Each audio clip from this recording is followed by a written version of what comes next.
will it be higher or lower than the standard model? Okay, so if you look at the efficiency wage or risk averse, now before I look at the risk averse, if you look at the efficiency wage, now it's as you can recall, it's the wage which will stop a person from cheating. And so the efficiency wage is this. Now,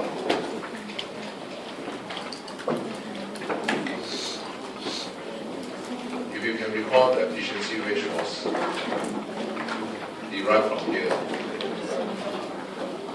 Right, so from your lecture notes, the efficiency wage was derived from here. Now we see that all the components here comes with what? Risk. You can see this is this represents risk, and this as well represents risk. Right. So the efficiency wage was derived from here that the worker will not cheat if the payoff when they don't cheat is higher than the payoff when they cheat. Now notice all these when we calculate the wage, then from here the riskier account. So we end up with this. Now which means the efficiency wage was calculated based on a riskier account. And I think you can see the payoff range from lowest here to the highest here. Now that means if you draw the model, then it will be something like this. Okay, so your efficiency wage range. Cái này làm file phó hả? The lowest payoff is here. File phó. And so the Cái này utility là is phó here. hả? The highest payoff is here. And so the utility is here. Now if you draw the blue line, you'll get the expected utility.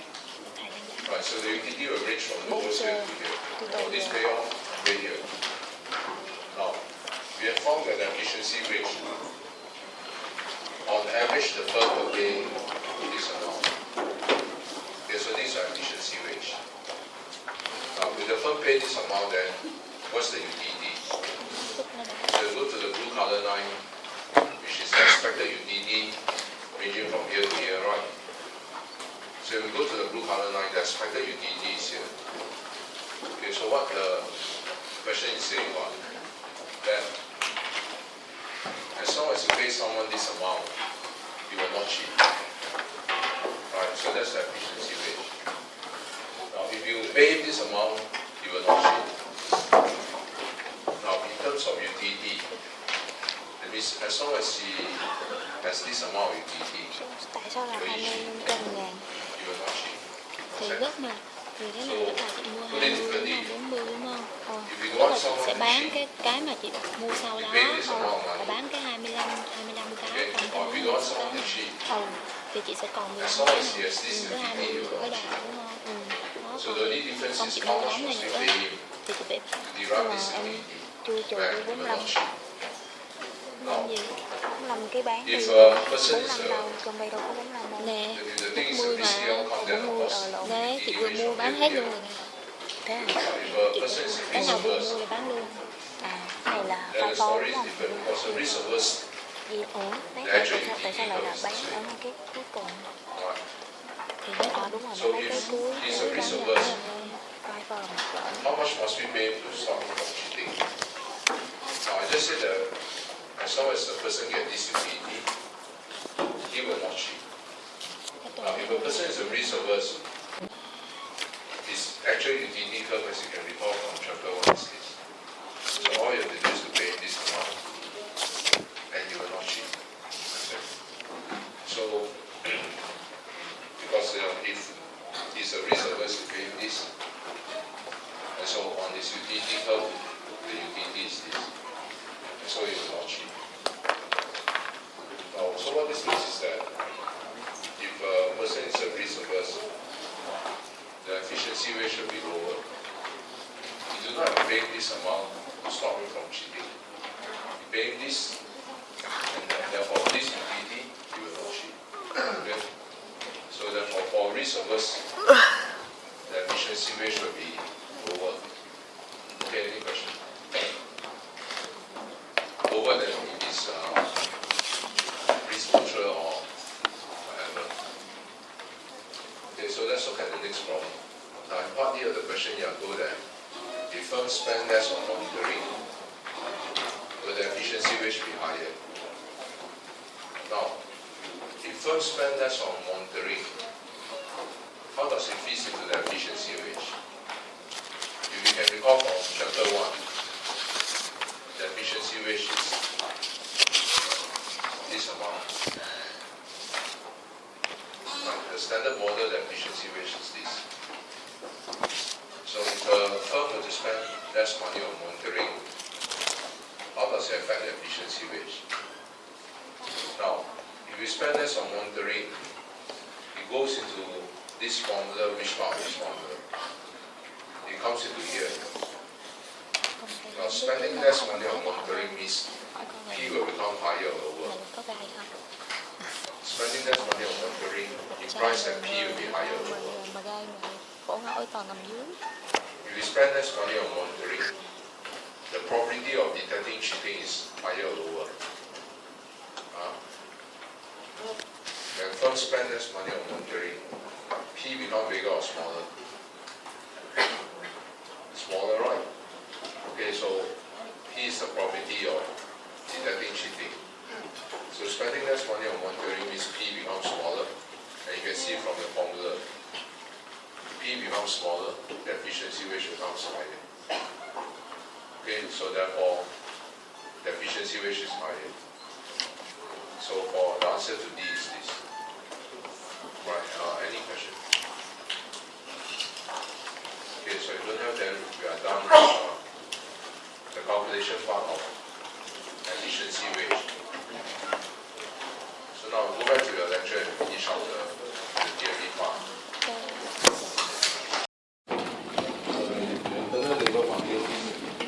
Normally when the firm operates, we are working, what about market are we working? We call it labor market, but actually here they just use the word called internal labor market. Right. All of us are working in the internal labor market. So what's the internal labor market? The kind of market that we are working, that's all.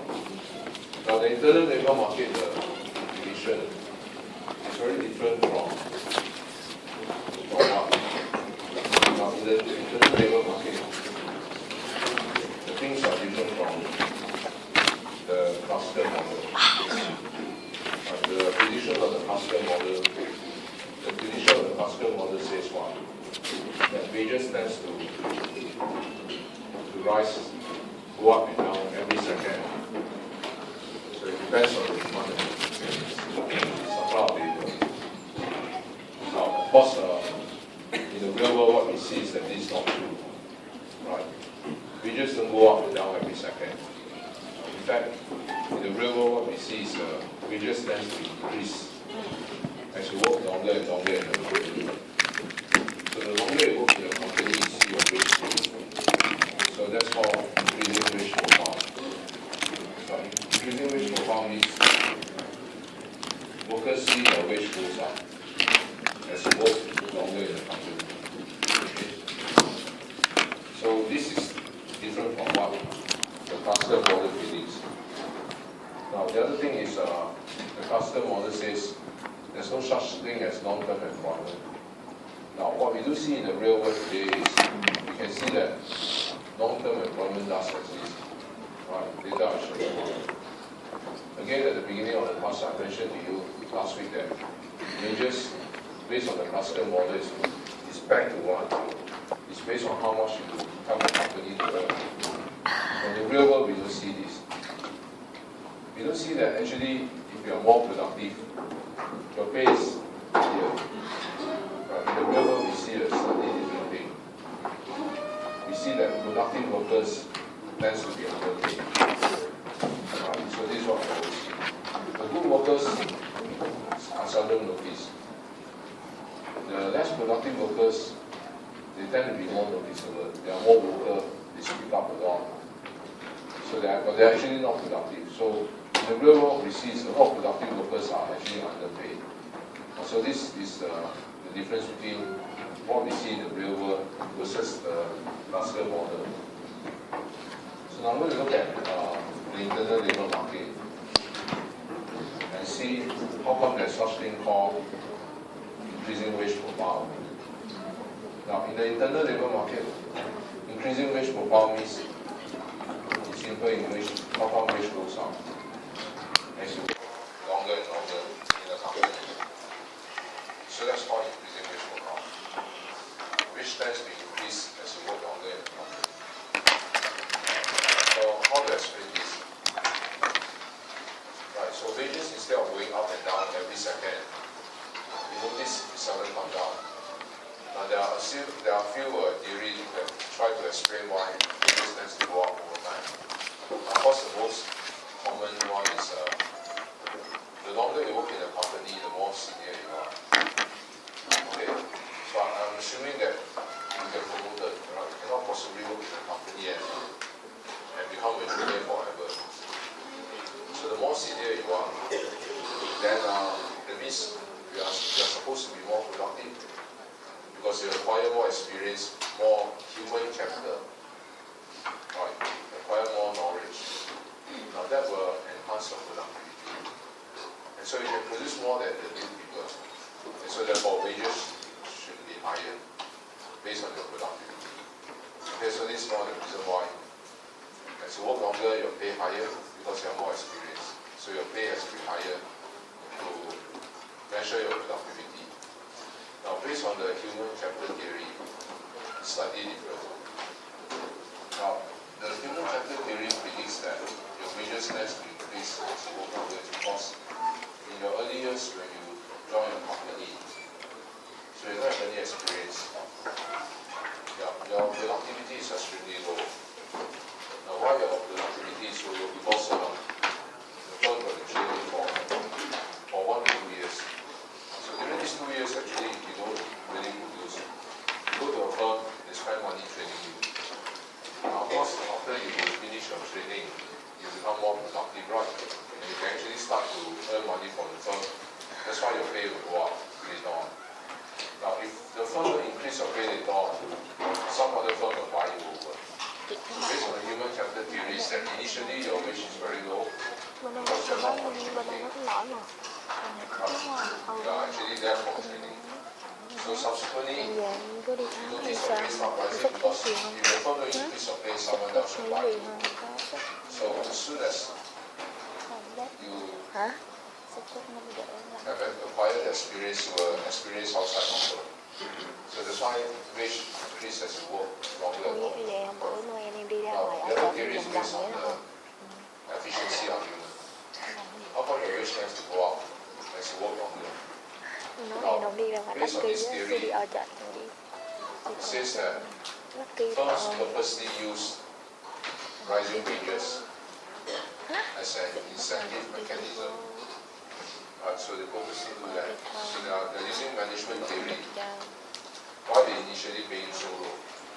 Oh, that's because, in fact, initially you are paid less than your marginal revenue product. Why should a firm pay less than your productivity initially?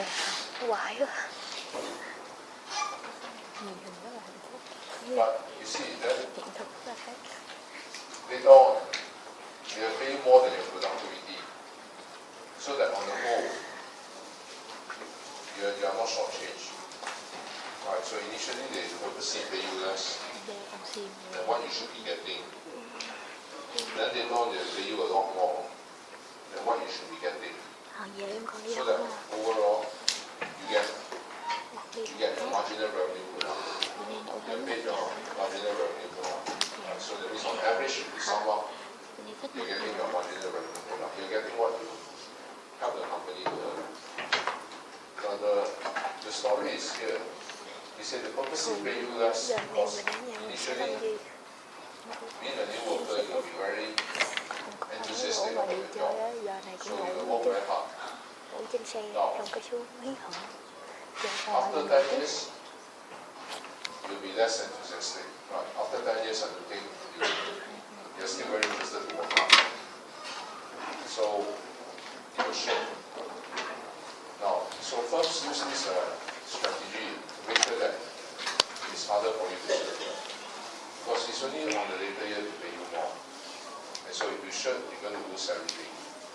Alright, so we use this as a strategy, a punishment mechanism to ensure that you do not shoot in your later year, which most of us are likely to do so after 10 years. So this is because if you shoot in your later year, the punishment is very high. Instead of calling punishment, you should call it an incentive to give you the incentive to work very hard. Continue to work hard forever. Okay, so this is based on the efficiency argument. Why your wage has to be higher at the later year. Now, another theory is to explain why you have a higher wage later on. Now, based on the efficiency model, initially your pay is very low because the job you do is very easy to monitor. Now, if your job is very easy to monitor, so the probability of detecting cheating is higher or lower. Easy to monitor P is very high, right? And so the lower efficiency wage will do. Now, later on, why are you paid so high? Because after you get promoted later on, right, when you're more senior, monitoring is harder. Okay? When you become a director or whatever, it's very difficult to monitor you. Okay? So firms therefore will spend less money on monitoring. Now if they spend less money on monitoring, so the probability of detecting cheating P will fall. Now if P fall, that means the WE higher. So you need a higher efficiency wage to deter cheating. Understand? Okay, so that's the answer. Now, another reason why wages are higher over time as you work longer is some firms use a rising wage profile as a screening device to screen for what? Loyalty. So initially you are paid low because the firm is afraid that you will just switch to another firm. So later on you are paid very high because every year you will be paid higher and higher. Now part of it is to reward you for loyalty. Right, so using a rising wage profile and screen for what? Screen for loyalty. Okay, so that's the answer to your tutorial question. Number 5. So efficiency wage, there are two components. Sometimes theory question, sometimes calculation, but most of the time calculation.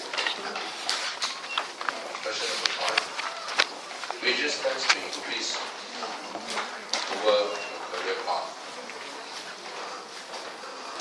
So you're asked to describe this. How come wages tends to increase over the career path? Or another way of asking the same thing is discuss explanation for rising wage profile. Okay, so I said to you already, the longer you work in a company, your human knowledge, your knowledge is wider, more experience required, right? So you can produce more. So because you can produce more, so your pay should be higher. Training, initially your pay is very low one. You're not working, you're actually there for training. That's why they pay you very low. After the training, you become experienced, so that they pay you higher wage. Screening we have done this, monitoring all this we have done. Alright, so this one you just see your lecture notes. Now also firms which pay efficiency wage have low turnover, which means that workers in a higher paying firm have higher seniority. So what this means is that usually if a firm goes with higher seniority, they have higher wages. Why? Because when the firm pays efficiency wage, most workers will not resign.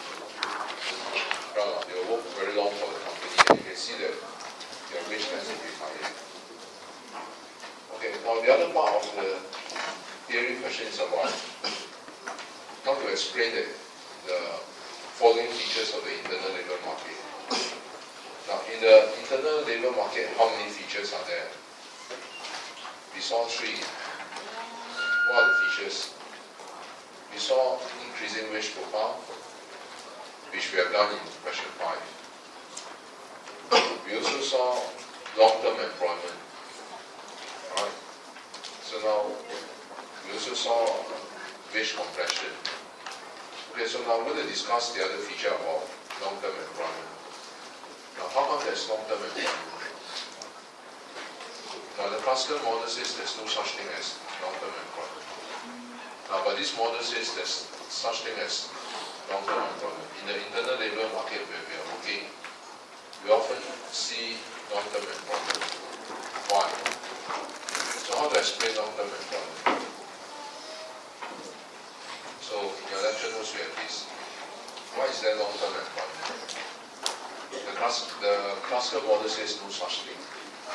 The internal labor market where we are working, we saw such thing. Okay, first thing, in order for long-term employment to exist, what are the 2 conditions required? What are the conditions required for long-term employment to happen? First, you as a worker must be willing to work long-term. Right, then long-term employment can happen. Second, the firm must also be willing to hire long-term. Then you can have long-term employment. Right. Okay, why are firms willing to hire long-term? Why don't the firm just, if you are useless, they will just fire you? Right. Now, because to a firm, when they hire you, there's a very high fixed cost. Why? What type of fixed cost? They have to spend a lot of money to send you for training. Right. They have to send you for training, they have to spend a lot of hours putting you in various departments to learn the job. So these are fixed costs. Now, there's no point going to train a person for 1.5 years, training you in different departments, then go and fire you. Who lose? You lose, of course, the firm also lose, right? After spend so much money training you. So, that's why firms are willing to hire long-term. Because there's a fixed cost in hiring and firing. It's not free. Okay, it will cost the firm a lot of money as well. So, long-term employment, firms are willing to hire long-term. That's why there's such thing as long-term employment. Now, second, why firms are also willing to hire long-term? The second reason is because if you don't give a worker long-term employment, they are more likely to shirk. Why? If you know that you can only work for 2 years, why you work so hard? Well, you might as well just, the first year you work, the second year you shirk. After all, you know your contract is expiring. Okay, so that's the reason why firms also think about that. It doesn't pay to hire a worker short term. The worker will work hard during the first year and become the best shipper in the second year. Okay, the other thing is firms cannot hire short term if they think in terms of long term. So they need a worker to align together with their objective. For example, I think most banks, I don't think they are set up to maximize profit in the short term. They intend to set up them forever. So if you hire contract dealer, commodities broker, if you give them only a 1-year contract, then I think the objective of the employee and the firms are different. Now, if you give a commodity broker a 1-year contract, I think most of them will take on very, very high risk. Why very, very high risk? Because if I'm given a 1-year contract, so during this year I have to make the most money. So one way to make the most money is to take on more risky bet. Right. So take on bets which are very high risk, high return.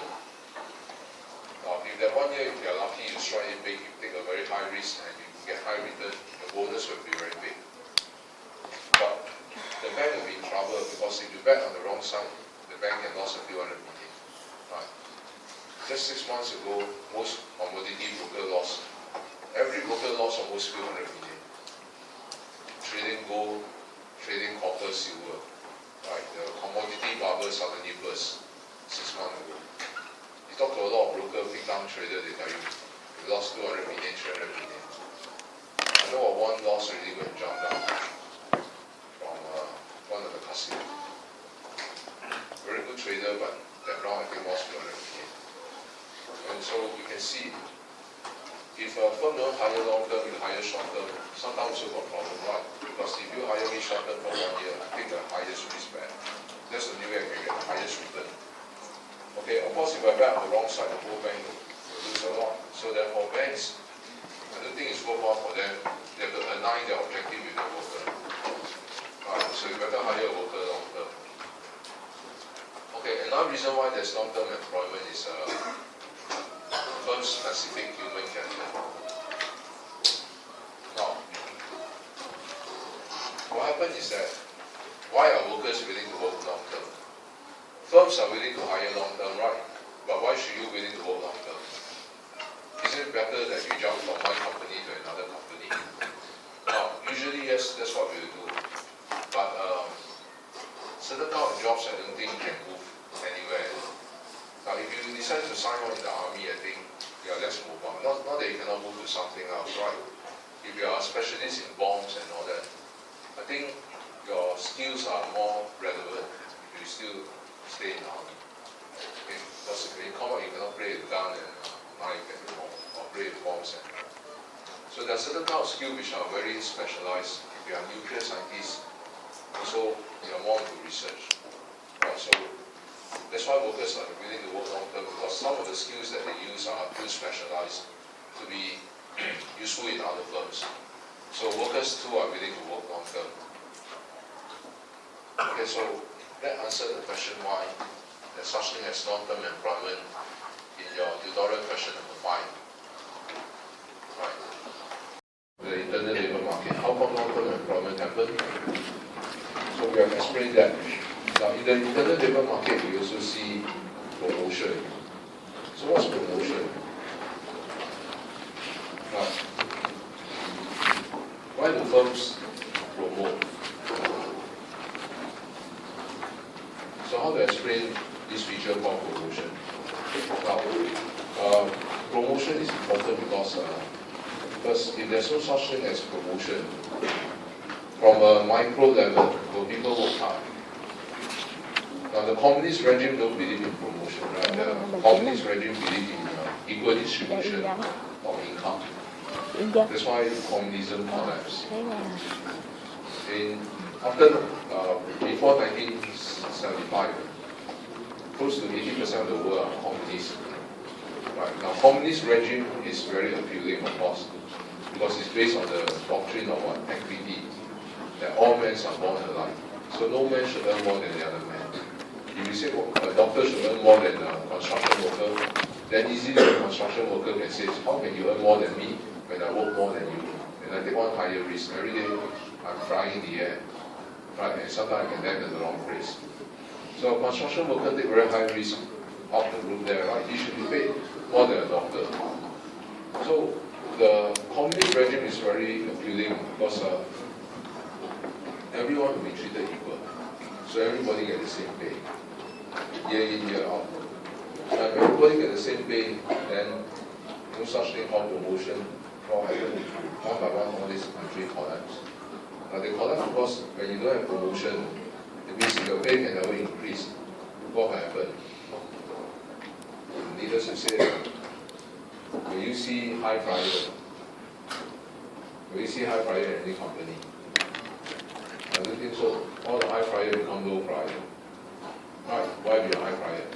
You work extra, you work so hard, for what? For what reason? No one can tell. You don't get any more pay, right? So every day, the Russian think of how to share.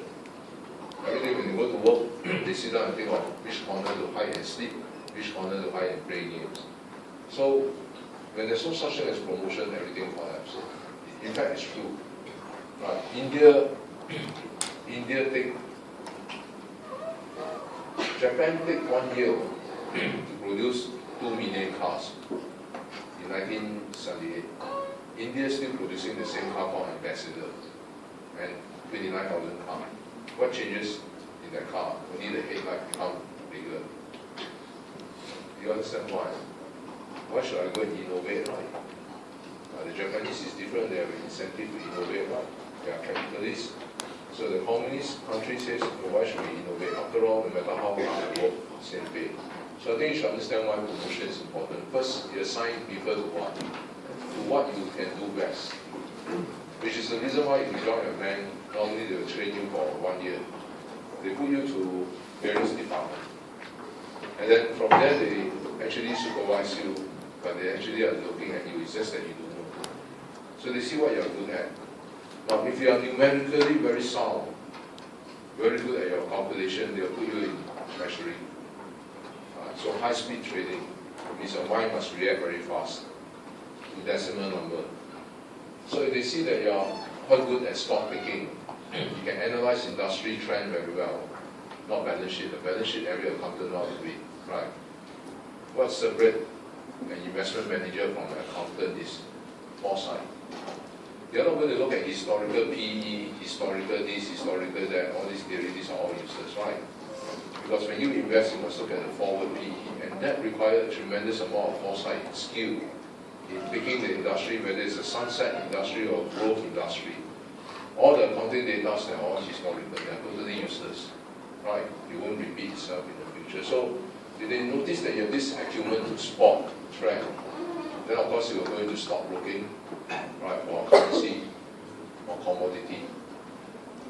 But of course some of you are more good at administrative job, some are more, have a very high EQ, so they put you as private banker or commercial banker. Or if they notice you have a talent for shirking, right, still you are useful, then you will be in charge of the shirking department. Right, no one will dare to shirk anymore because you are the king of shirker. No one can shirk better than you, so you become the department head. So nobody can shirk because you know. Okay, so promotion assign people to what they are best at, to the department that they can do best. Now, of course, I think ultimately the most important thing is money. Right? Money. No money, why should work more? You'll be silly to work harder if your pay forever the same. Right? So promotion is actually an avenue to increase your pay. That's all. Now, finally, to answer the question on wage compression, you read your tutorial question 5. How do we explain wage compression? Now, wage compression is a features of the internal labor market. Wage compression. Okay, wage compression is a confusing word. In simple English, what it means? Wage compression means people who are productive will find that will find it very disappointing this time. Why? Because they found that productive people tends to be very underpaid. Then those less productive workers in the real world tends to be very overpaid. So that's the meaning of wage compression. In other words, wage compression means how come wage does not correspond with productivity. So how come wages tends to lack productivity? It doesn't respond to productivity. In other words, why is there less variability in wage than in productivity? That's the reason of wage compression. Wages tends to vary less than productivity. Whereas productivity rise, wage should rise by the same proportion. Understand? If your productivity rise 100%, your wage should rise 100%. But your wage rise only maybe 30%. Now, in simple English means this. How come?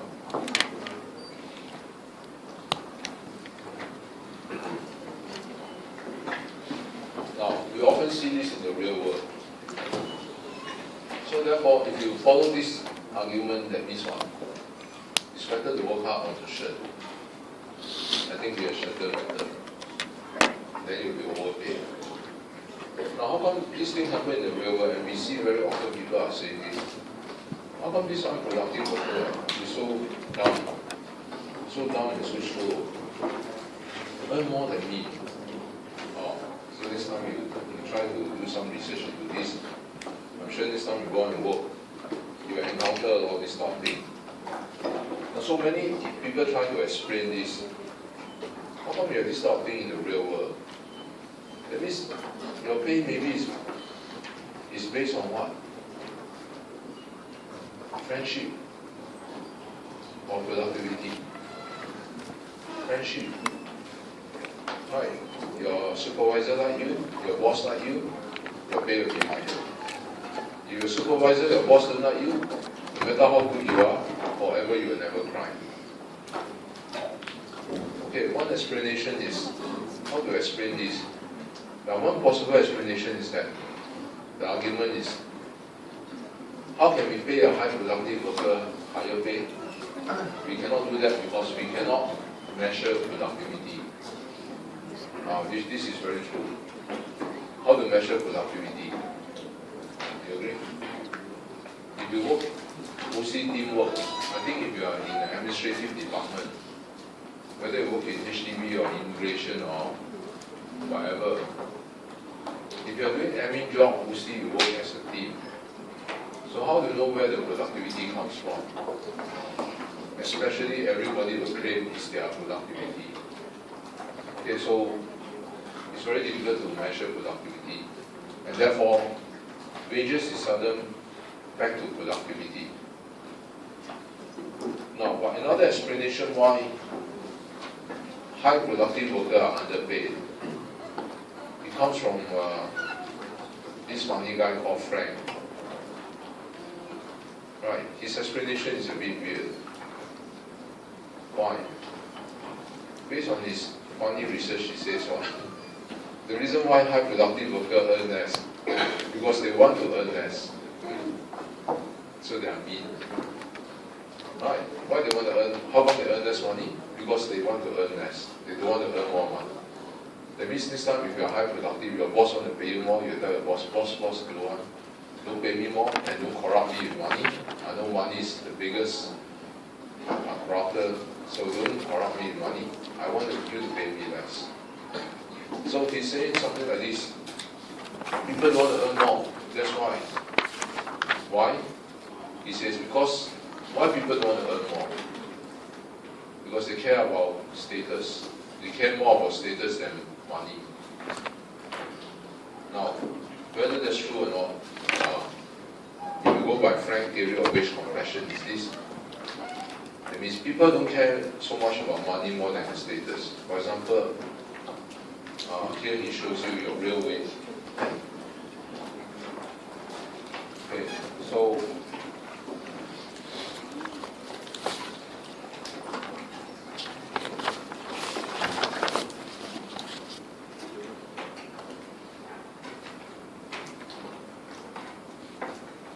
if you look at this diagram,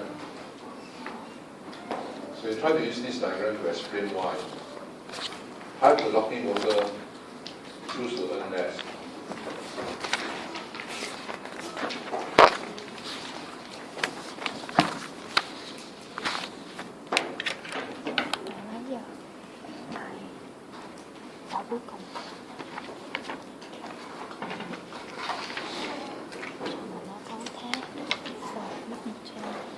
So they earn less because they want to earn less. They want to earn more. Now, why is that so?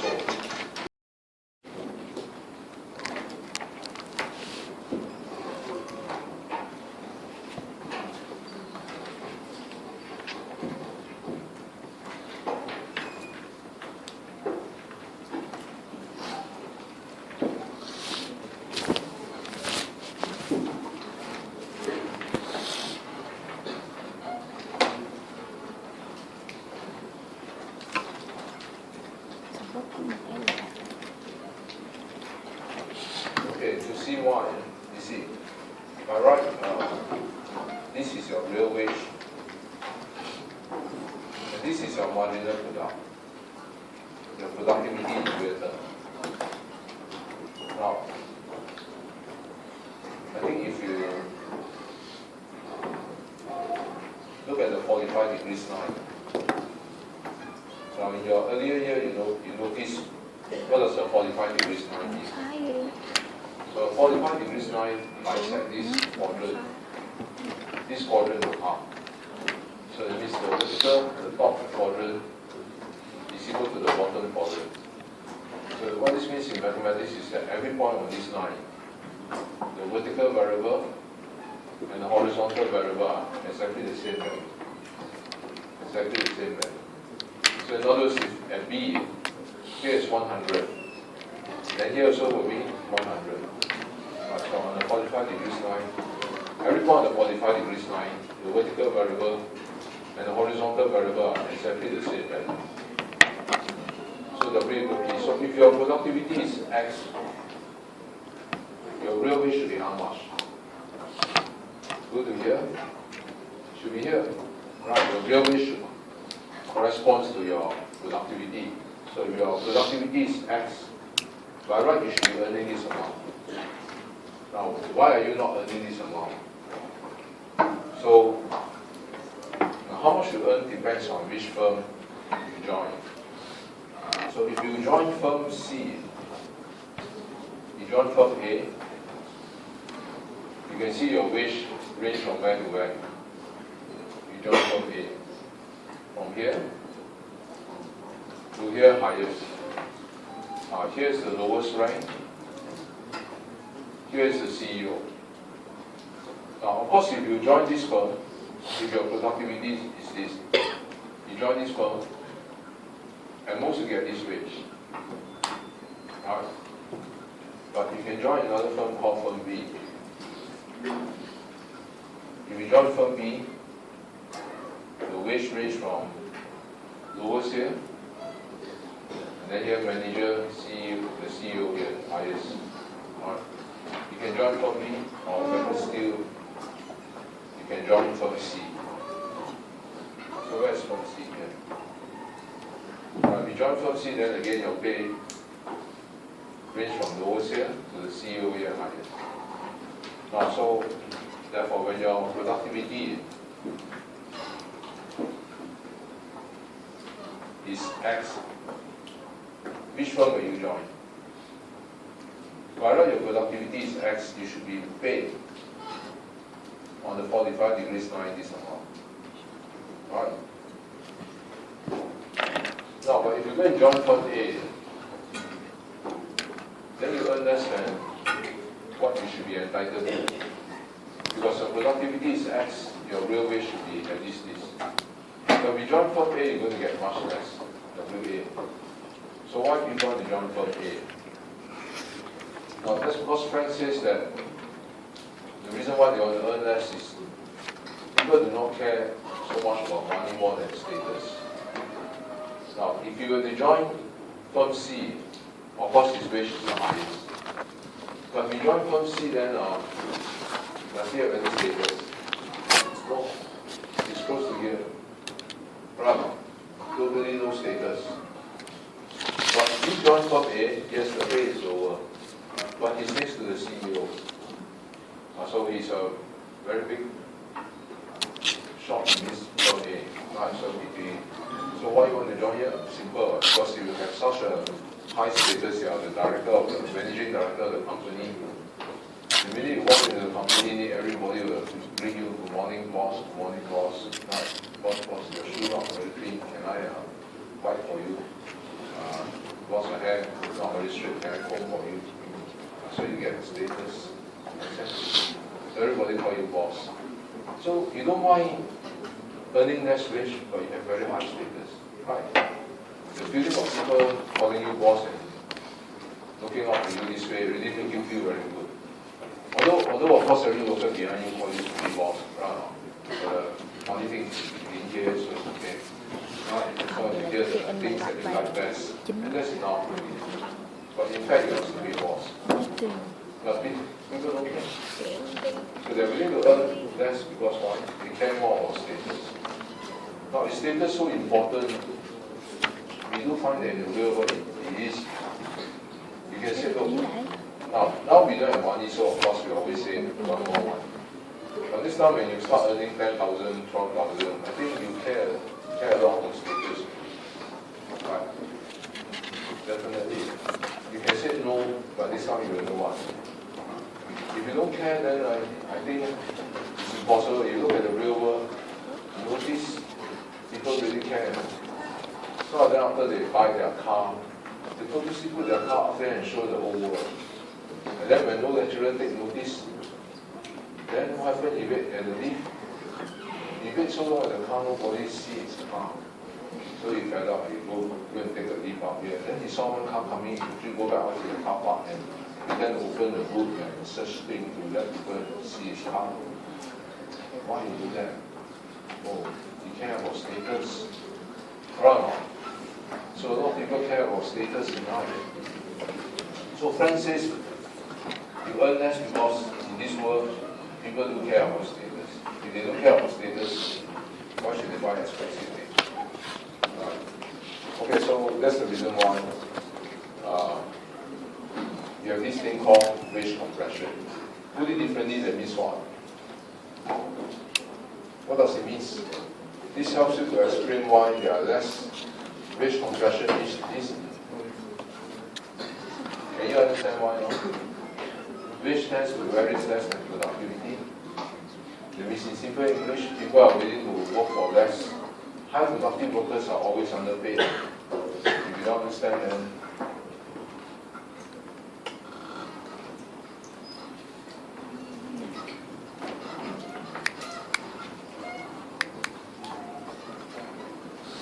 so if your marginal product is very high, by right your wage should be what? Very high. Should be here. Right? And if your marginal productivity is very low, by right your wage should be here. But we see this won't happen. Alright. What we saw? We saw a high productive worker, his pay is always underpaid. A low productive worker,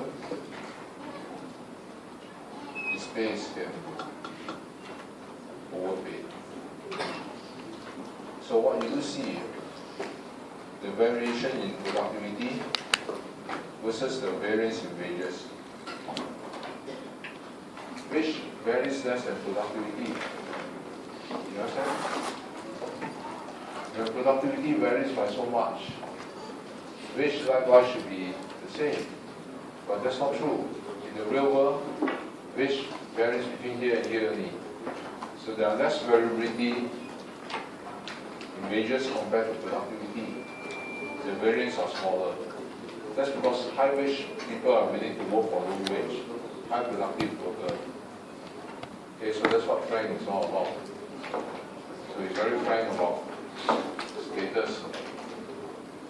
And so because people are willing to do that, so we see the variation in wages are lesser than in productivity.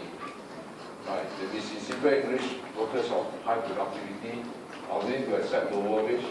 Low productivity, they are willing to accept higher wage. They call both status. So their wage can be higher than normal. Okay, any other question? Okay, so that answers your tutorial 5 questions on how to explain this feature of the internal labor market, wage compression. So what's wage compression? Wages tends to be more compressed. The variance of wages are lower than the variance of productivity. So I'll move on to, I think I'm done with all the tutorial here. There are a lot of instructors on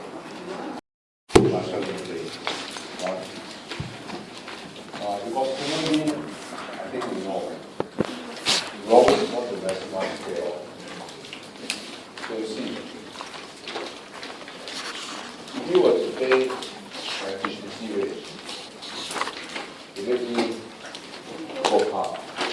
So you pay me WE. So in return, what should I do? Yes, I'm very happy, I'm very motivated, I work hard to do. But at the same time, if I find out that you didn't monitor me, what will I do? Will I cheat? 100%. Because I know that you're not monitoring me. I can further increase my gain by how much? This cheating. Right. Since you're not monitoring me, so you pay me this, but then I tell myself, do I like this? Do I like this or I like this? I think I like this. So for sure I will cheat. So what's the point of paying me a higher wage? I want to maximize my gain. Every worker is the same. So therefore, if you want to pay this, you better spend money monitoring. So this is a monitoring cost, right? Using pen, white pen, all over the place, dark all the place. So that's the prevention. Okay, so you can see that therefore the cost of implementing efficiency wage is more than just the duty. By the way, you want to minimize this cost or minimize or maximize this cost? You want to maximize or minimize the cost? Minimize what? Minimize the choice, the work here, minimize. Alright, so that's why together this thing is called minimize cost implementation problem. Okay, so describe over here. Okay, so this is what we call the minimum cost implementation problem. The first one is to minimize this cost. Now, first thing, so what are the red color stuff? Are the red color stuff mathematics? They are not, they are all functions. Just now I just told you that the efficiency wage is a function of P. The higher is P, the WE is what? Lower. Right, so the efficiency wage depends on P. The higher P is good because one, the higher the probability of detecting cheating methods. I just show you. People that cheat. So a lower efficiency wage will suffice. The higher the P is good for the firm, the lower the cost, the lower the P. But the problem is, the higher the P, the first one to have a higher P, they have to spend more money on what? Monitoring. So a high P reduce WE, a high P increase M. So therefore now we have a problem one because we have to find a compromise. What is then the optimal P? You understand? Too high a P, high P is good for WE, the high P is bad for M. So therefore what is the correct level of P that will help the firm to minimize this cost? So that's the objective. So we try to find the optimal P. Right. Now, but you also know that monitoring is a function of P, right? How much money you spend on monitoring depends on how often you want to catch the person. If you want a higher probability of detecting cheating, of course you have to spend more money on monitoring. Alright. So we have to think of the optimal P that will help the firm to minimize overall this cost. So you DC over P. Understand? So if you differentiate C with respect to P, so your first minimize this cost. But even if you want to minimize cost, can you set wage to 0? No, you need to work hard, right? And be subject to the efficiency wage. You still have to pay this amount so that you will not shut. So that means in mathematics, we have to substitute this, fulfill this constraint, put this inside here, and then for the cost implementation problem, so this is your, even if you minimize cost, you have to pay still at least this amount. From here, to find the optimal P. So this is the decision problem. This is what you are trying to decide. To find the optimal P to minimize cost. So you must be DC over DP.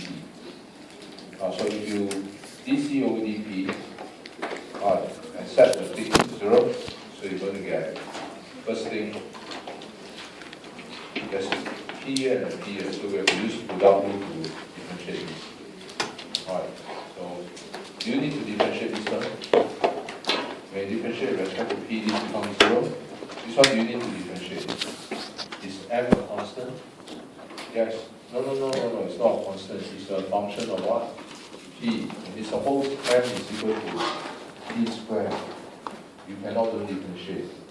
So you dm over dt. Okay? And then set to 0. And from here we can now solve for the optimal P. Now how to solve for the optimal P? Very quickly I think you can see it first. Multiply the whole equation throughout by what? P squared. Multiply throughout by P squared. This P squared will go away. And that's how you get here. Understand? And so from here you can solve for P. And you can see therefore P is equal to how much? This amount. Now what this is telling you in mathematics is to minimize cost, the optimal P is this value. If you have to minimize cost, the firm should set P to this value. Okay, any question?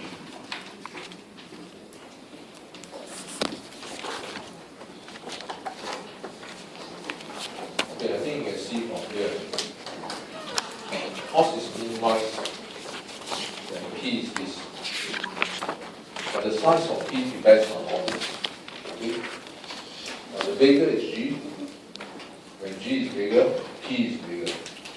So what this equation is telling you is that cost is minimized when this is true. And cost is minimized when G is bigger, automatically P will be bigger because P depends on this value, right? So can you understand this line now? If the gain to a worker, if he cheat at work is very high. If the gain to a worker, if he cheat at work is very high, so that means if G is very high, what happens to P? That means P is also very high. It means the firm must spend more money on this. Okay? Because from the equation you can see for yourself. If G is very high, P will also become very high. That means in mathematics, when G is very high, the firm must spend more money monitoring. Why? To minimize cost. Because if G is very high, P will become very high, right? So if firm wants to minimize cost, they need to spend more money on monitoring. Okay, why? In order to minimize cost. Okay, so that's all.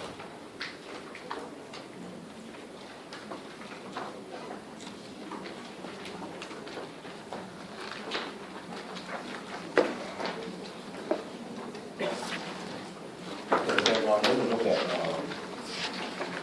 condition where the firms pay efficiency ratio.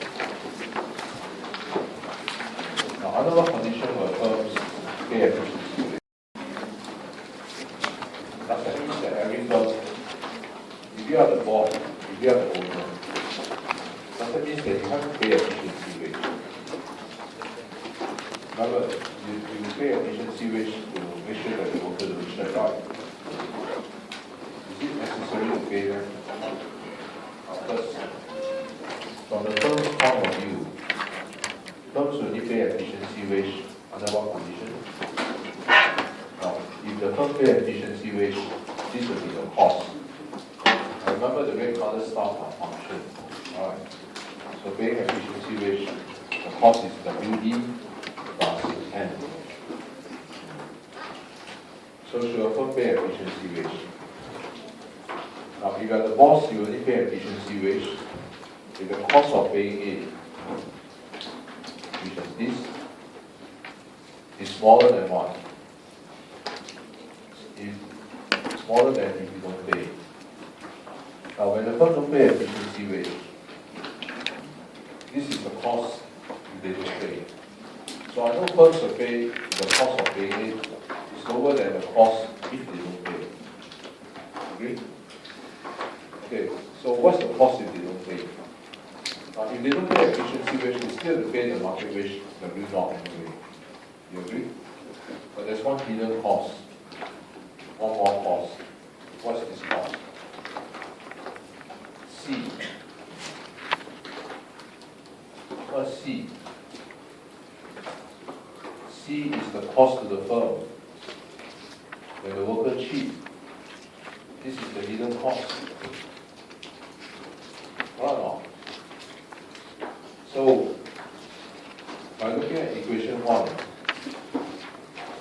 does firm need to pay efficiency wage all the time? No. Why not? Because firm only need to pay efficiency wage if equation 1 is satisfied. Will equation 1 always be satisfied? No. Because if the cost to the firm and the worker cheat is 0, right? Then you see there's no need to pay efficiency wage. If the cost is very, very small, if this is very, very small, you can ignore it. If cost is 0, then you see, and this equation is satisfied. Impossible. Impossible because this is always greater than what? This is always greater than this. Alright. So equation 1 can never be fulfilled. Only if equation 1 is satisfied, then firms need to pay efficiency wage. Which means equation 1 can be fulfilled if the cost to the firm,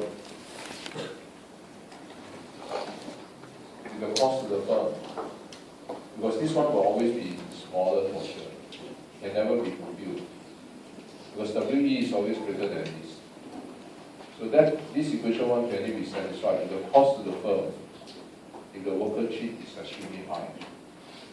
Just like 10 years ago, the financial controller of this Asia Pacific brewery, he cheated, he stole about $400 million. So if you don't pay efficiency wage, this is the cost of the firm. Right, let's go ahead and go and gamble. So the firm lost its amount. So it become lawsuit. So equation 1 is the condition where firm will pay efficiency wage. And that also means you don't have to pay efficiency wage if this cost is negligible. Like what? If you look at restaurant, does a restaurant owner take action against the employee for stealing snacks? Right. I'm sure the restaurant owner always knows that the chef will always cook something for themselves, also cook some for their wife, also cook some for their dogs. Right. Does restaurant owner take action? Of course not. The cost is negligible. Right. It's negligible compared to them paying them efficiency wage. If you don't achieve, they can pay them efficiency wage, but the cost is overall higher, so much well let them cheat. Okay? Also, marketing manager. Marketing manager, what they do? They turn a blind eye to their salesmen for inflating their transport claim. Of course, most salesmen, if you travel $10, you will try to claim $30, claim $50. Normally, you claim the transport claim. Right. Or if you pass control, I'm sure half the petrol you used to bring your girlfriend back and forth to work. But you tell them, no, I need to do sales because my girlfriend is my potential client. Right. So, how come the company didn't know? I'm sure the marketing manager know.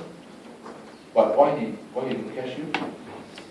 Because it's better to let you cheat because the cost to the firm is very small, rather than to pay you a higher efficiency wage. Understand? So the cost is negligible. Definitely, don't introduce efficiency wage. It will cost more. Okay? So you cannot fool your marketing manager because all this over-inflating of transport claim, I'm sure he's still doing it himself. Right? So he do it every second. He do it more than you. But he won't catch you. Okay? So, the condition for firm to pay efficiency wage is equation 1 must be satisfied. Now, under what condition will workers join such firm? Now, workers will only work in a firm that pays efficiency wage if the payoff of working for the firm is higher than 1. the payoff if you work for some other firm. Now, if you work for some other firm anyway, you will still get W0 plus the gain from cheating. Right? So we know that the condition for the workers to become the first and pay efficiency wage is equation 2 must be satisfied. Okay? Now, if you substitute equation 2 into equation 1, what will you get? When you substitute equation 2 into equation 1, what will you get? So you're going to get this. That means you are combining. When you put equation 2 into equation 1, you are combining 1 and 2 together. That means you are combining 1 and 2 together. So combining 1 and 2 together means you get this. That means in simple English, firms will pay efficiency wage, workers will join such firm if this is true. Okay? So if you cancel off the W0, then the C will be greater than this. Okay, now if C is greater than G plus M, so I want to ask you a question now. Now if C is greater than G plus M, can you give me the conclusion about C and G? If C is greater than G plus M, what can I conclude about C and G? C must be also larger than what? G. Do you agree? Now, some of you ask me how come the mathematics is like that. What happened to the M? This is not mathematics. This is deduction. Deduction, inference. Certainly the M suddenly cannot disappear, right?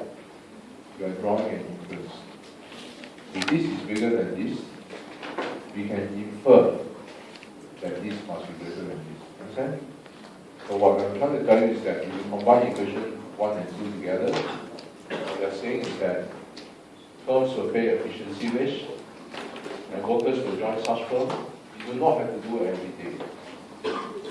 You don't need to look at anything. The only thing that you need to look at is these two things. As long as C is greater than G, that is enough. Firms will pay efficiency wage, workers will join. Understand? Which means if the cost to the firm and the workers share is greater than the gain for the worker when he cheat, this is enough. Firms will pay efficiency wage, workers will join this firm. Okay, any question? Okay, so no problem then. I'll finish up with the tutorial question. First, I'll look at the calculation part. Let's look at question.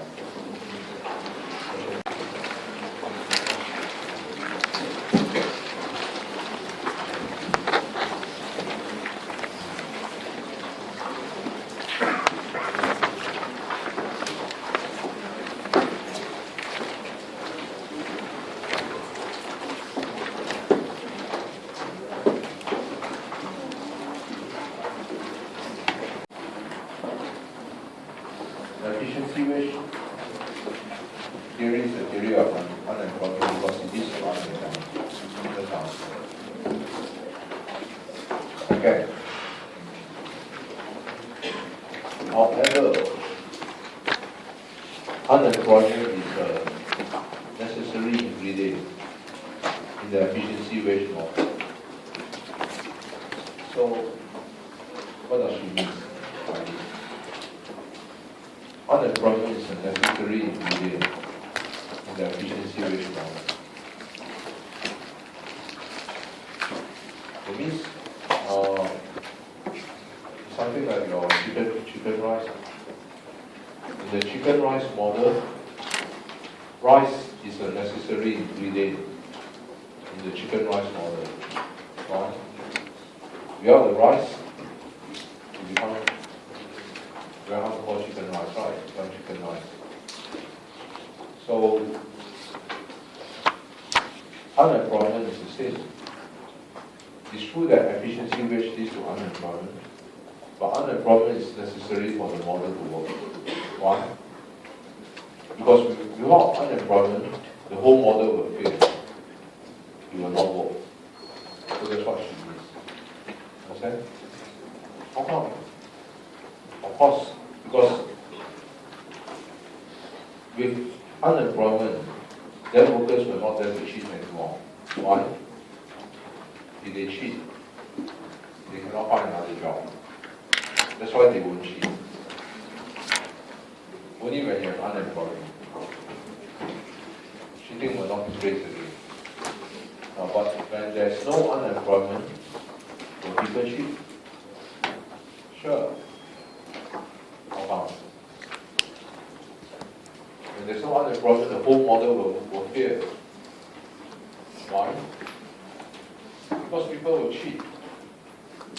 Why you have to worry? If you get caught, you find another job, get paid the bill, continue to cheat again, and get cheat. Understand? So therefore, the model will not work. When there's no unemployment, people will cheat. And so if people cheat, the whole model will fail. So that's what she means. Okay, I mean, if you don't want to answer in theory, you can also use mathematics to show why. Why is it that when there's no unemployment, the whole model will collapse? Because people will cheat. If I don't cheat, I get cheat. What happens if I cheat? Well, what happens if I cheat? My payoff depends on my luck. Well, whether I get caught or not. I get caught with this probability. If I get caught, you see, when there's no unemployment, if I get caught, no big deal. When there's no unemployment, I can always find another job. Alright? And still get this. And continue to cheat again, and still get this. And there's no unemployment. Okay? Because I can just easily find another job. Now, when you are fired for shirking, that doesn't mean you cannot find another job. Shirking is not a criminal offense. Right, I come to office and steal. That's not criminal. Criminal offense then is different. If you get fired, you cannot find a job. Right? Because it's criminal, your thumbprint, thumbprint of the CID office. But if not, sleeping, walk slowly, move slowly, all this is fine. So now if you get fired, join another firm, still get paid a bill, and continue to cheat. If you are not caught with this probability, that's the best. So I still get the bill, and continue to gain for cheating. You see, if there's no unemployment, that's what you get. Hello? Now you understand why the model failed? If you don't cheat, you just get this. If you cheat, you get what?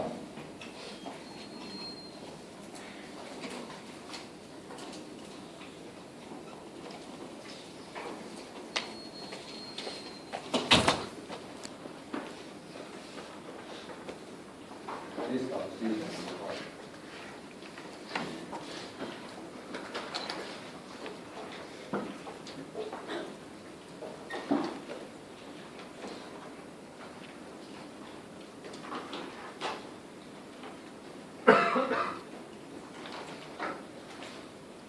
Okay, so I think you can see people will cheat all the way. When there's no unemployment, I always prefer this. Right? Why should I do? Cheat? Cheat is better. Payoff is higher. But the model will not work. Therefore, unemployment is a necessary ingredient in order for the model to work. Okay?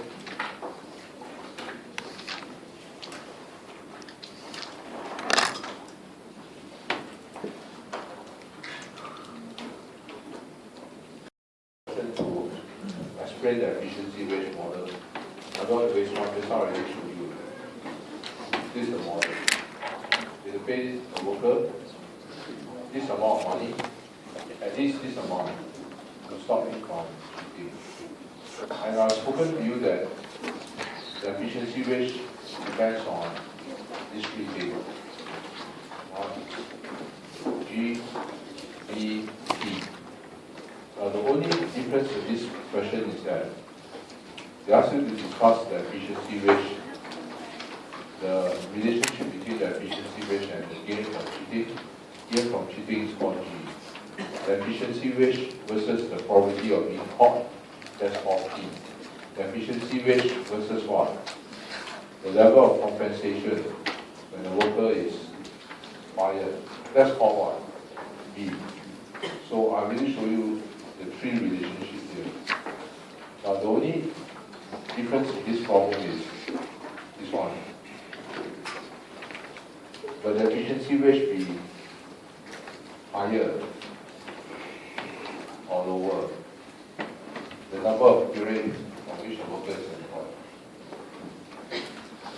So the longer you work in a company, will the efficiency ratio be higher or lower? The longer you work in a company, will the efficiency ratio be higher or lower? Okay, it's not in the model because you can see for yourself. How many years you work in the company, is it in the efficiency ratio model? No. Okay, then how does that goes into the model? The longer you work in the company. Now, the longer you work in a company, of course, the more senior you are. Understand? We expect you to be more senior. You cannot possibly work in a company for 20 years and still become a junior. Understand? So, once you become more senior, it's very difficult to monitor you. Right, if you're the CEO of the company, very difficult to monitor you. Because even if I caught you playing golf during my office hours, I cannot do anything. Right, you can always tell me I'm trying to get customers doing businesses in the golf course under the hot sun, sweating for the firm while you're working in the office. So you can never do. So it's very difficult to monitor. So therefore, the firm has to pay a higher efficiency rate. Understand? So the more senior the worker is, the harder it is to monitor him. So therefore, a higher efficiency rate is required to deter cheating.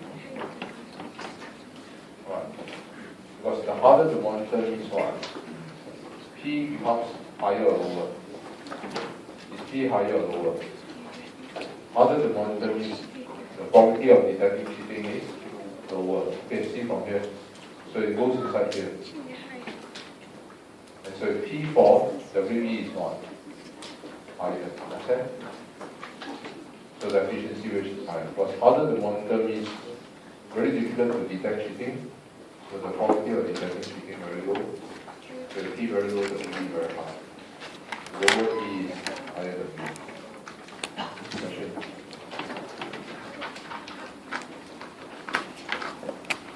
Okay. So, question number 3, I've done this with explain the minimum cost implementation process. That we have done. We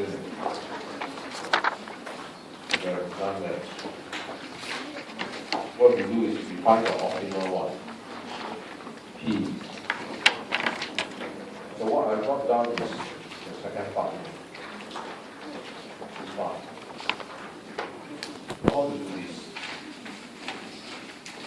Show the trade-off. Show how the company trade-off cost of monitoring versus wage cost. How to show this? Cost of monitoring versus wage cost. Okay. First, I said before, the cost of implementing the efficiency ratio. Okay. Now, if a firm wants to maximize or minimize this cost, you want to minimize it. So if you want to minimize this cost, it's very simple. Spend less money on monitoring. This one can you control? Monitoring cost. Alright, just going to install all the small house people all over the place. sure you save a lot of cost. Right? So just reduce your monitoring cost. Don't install everything. But the problem is there's a trade-off. Why?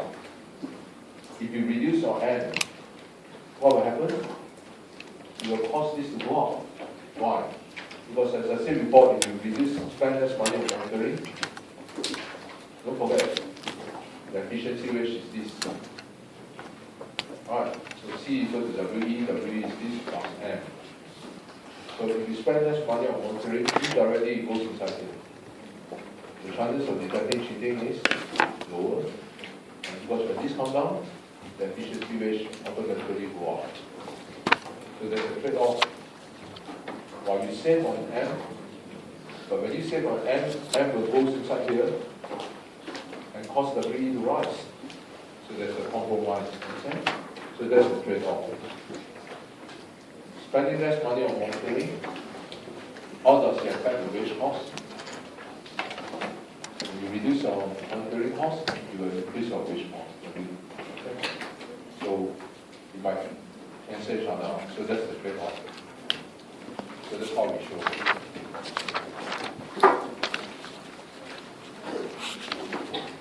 Okay, any questions?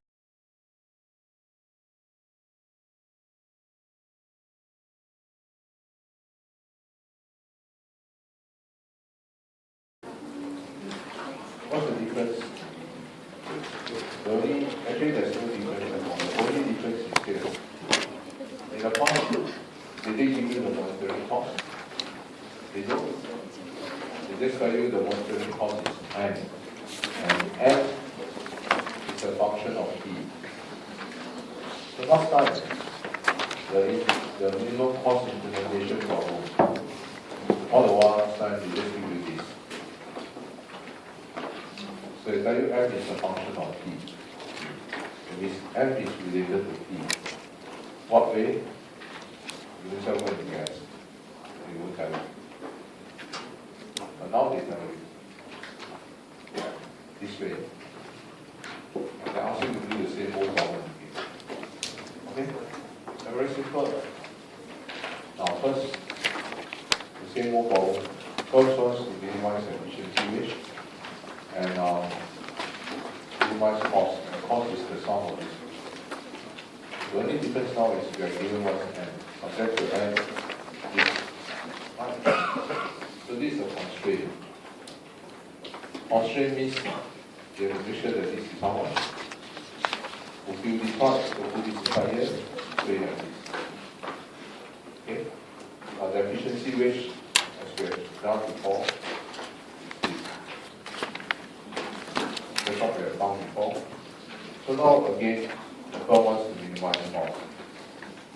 So to minimize cost, DC over dP, the decision variable is P. Okay? Any question? Now if we DC over dP, what will we get? So naturally, if you differentiate with respect to P, this P will become, if you go to the top, become P to the power of -1, then -1 again becomes P to the power of -2. P to the power of -2 is called P squared, 1 over P squared. With respect to P, this becomes 0, 0, this becomes 2MP. Last time we cannot differentiate this. Last time we can only write this as dN over dP. Right? Now we know M is this, so we can differentiate. So it becomes 2MP.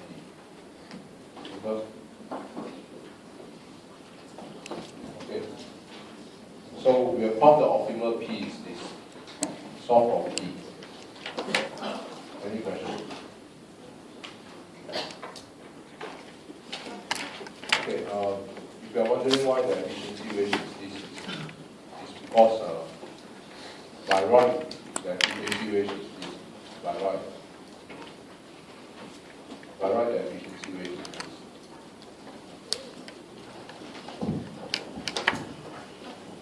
But what you see there, of course, is slightly different because anyway, they are the same thing.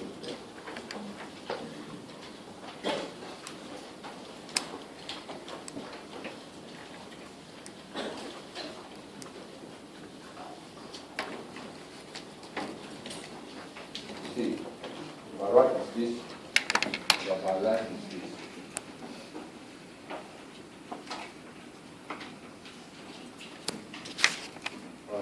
also right, this right. Exactly, are they the same thing? Of course not, right? Understand? So it's only just found that one time. Yeah? You don't see this? Why you don't see this? Because I rewrite it as this way. Oh. Yeah, so the WE are right. That's to make it easier for you to do your differentiation. Understand? Yeah, just to help you to do your differentiation. Because last time I differentiate the other way, a lot of people will be lost. So, you have to follow me and just differentiate and the other way, same answer. Okay, so therefore the optimal P is this. Any questions?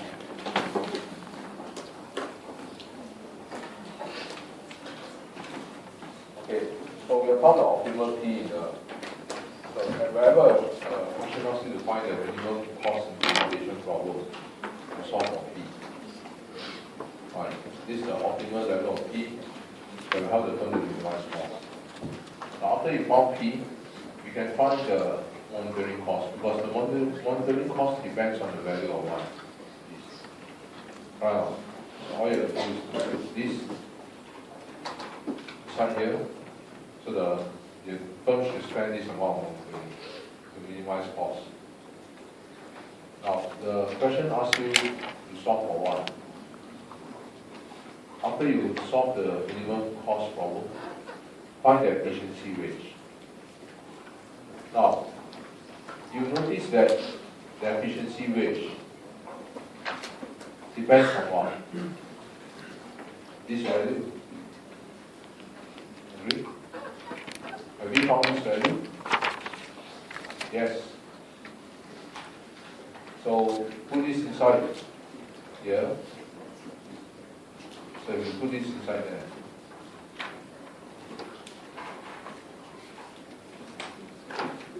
So put this value inside.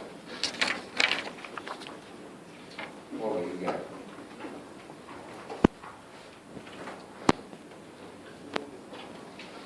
Yeah. So that's for P. So we found the efficiency ratio. Clear? Since the question asks you to determine the efficiency ratio, the efficiency ratio depends on this value. So we know that firms to minimize cost P is this. So this will help the firm to minimize cost. So put this inside here. That's why you see this is your P. So that's our efficiency ratio.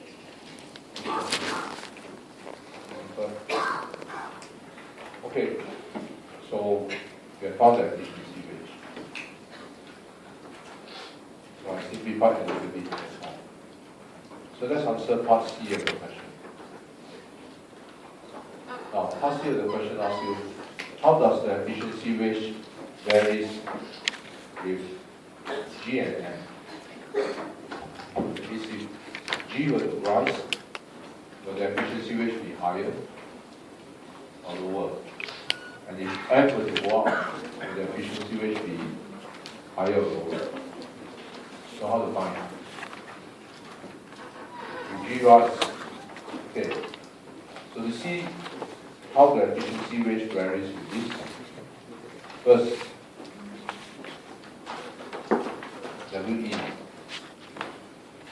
When M rise, WE rise or fall. How are they related? The bigger is M, the bigger is WE. Right. Okay, therefore they are related in this way. WE is increasing in M. What does this mean? In M means what? In M means when M rise. In M means when M rise. Okay, WE is increasing when M rise. That means they are positively related. Okay, so economists, we always write broken English. Broken English is okay. because you are economist, you are not English teacher. So that's not important. It's not broken in the sense because it's our way of speaking. So many times it's construed as broken English. In M means when M rise. In H means when H rise. Okay, so M is simple. What is difficult? This one. How does it vary with G? Cannot find an answer. So can you tell me, when G go up, WE rise or fall? What's the answer? The higher is G, WE should be higher or lower. What do you think? Cannot find the answer. Why? The higher is G.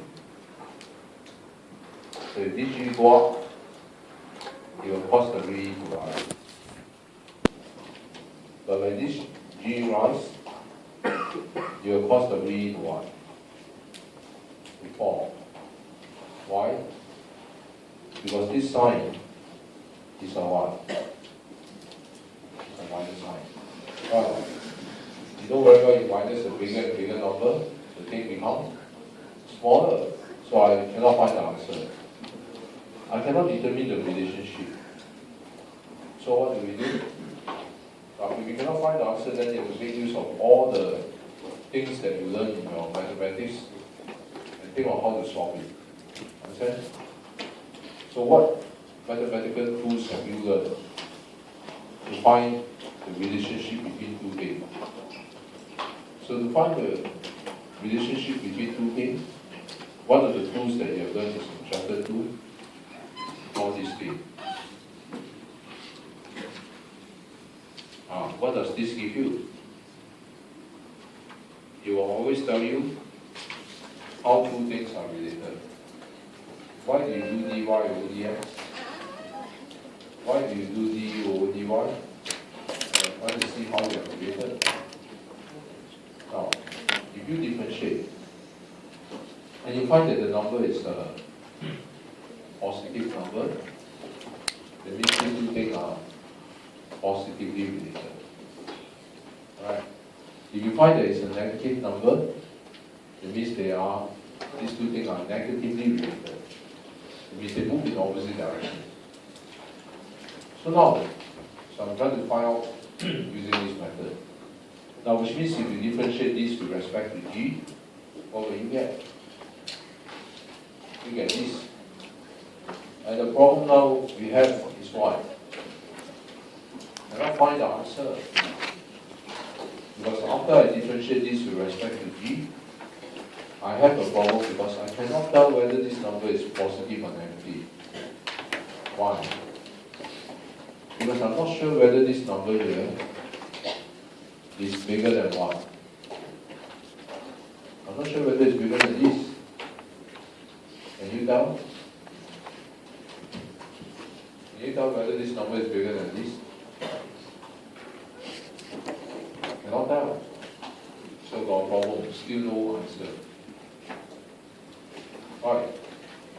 I doubt you can tell whether the blue color thing is bigger than green. Right, because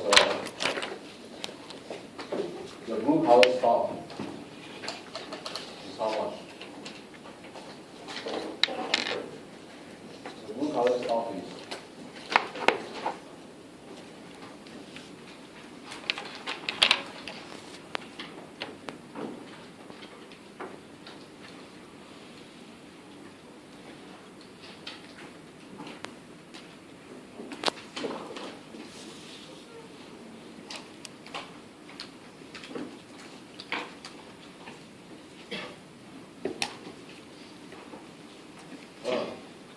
bigger than 1? Yes or no? Okay, you cannot see.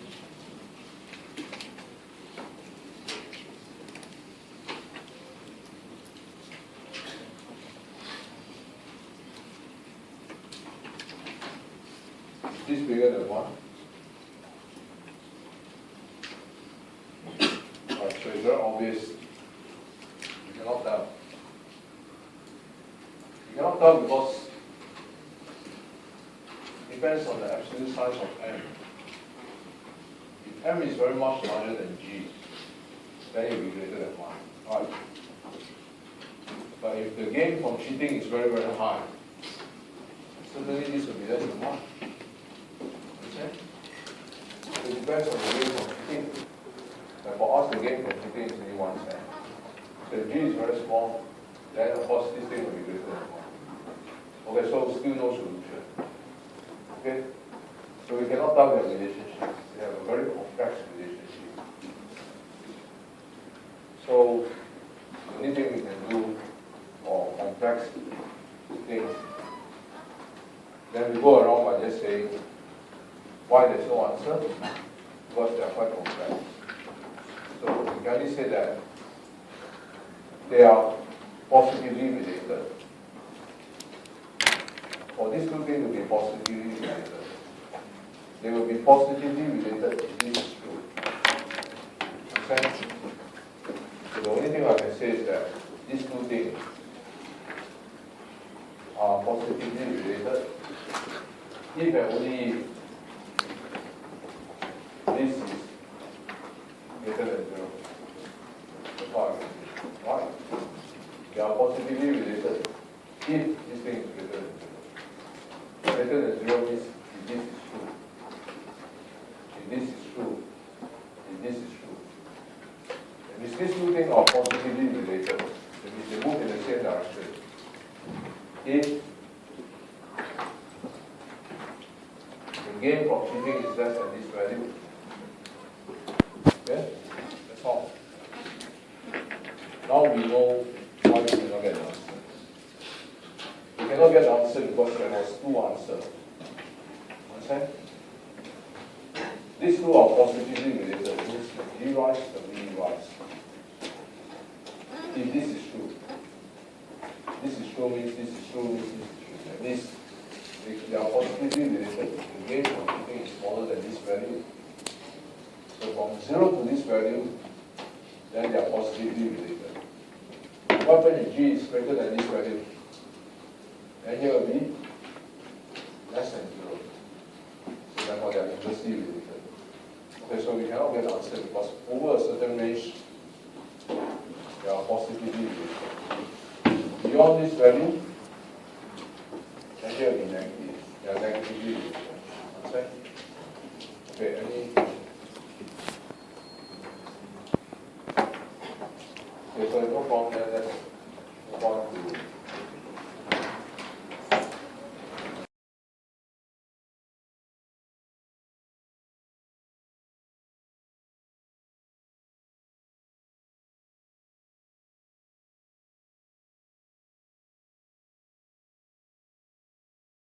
before you ask, will the efficiency rate be higher or lower than the standard model if workers decide monitoring? So I think you see this one we have not covered. First one. This is not found in the model. Remember the efficiency ratio.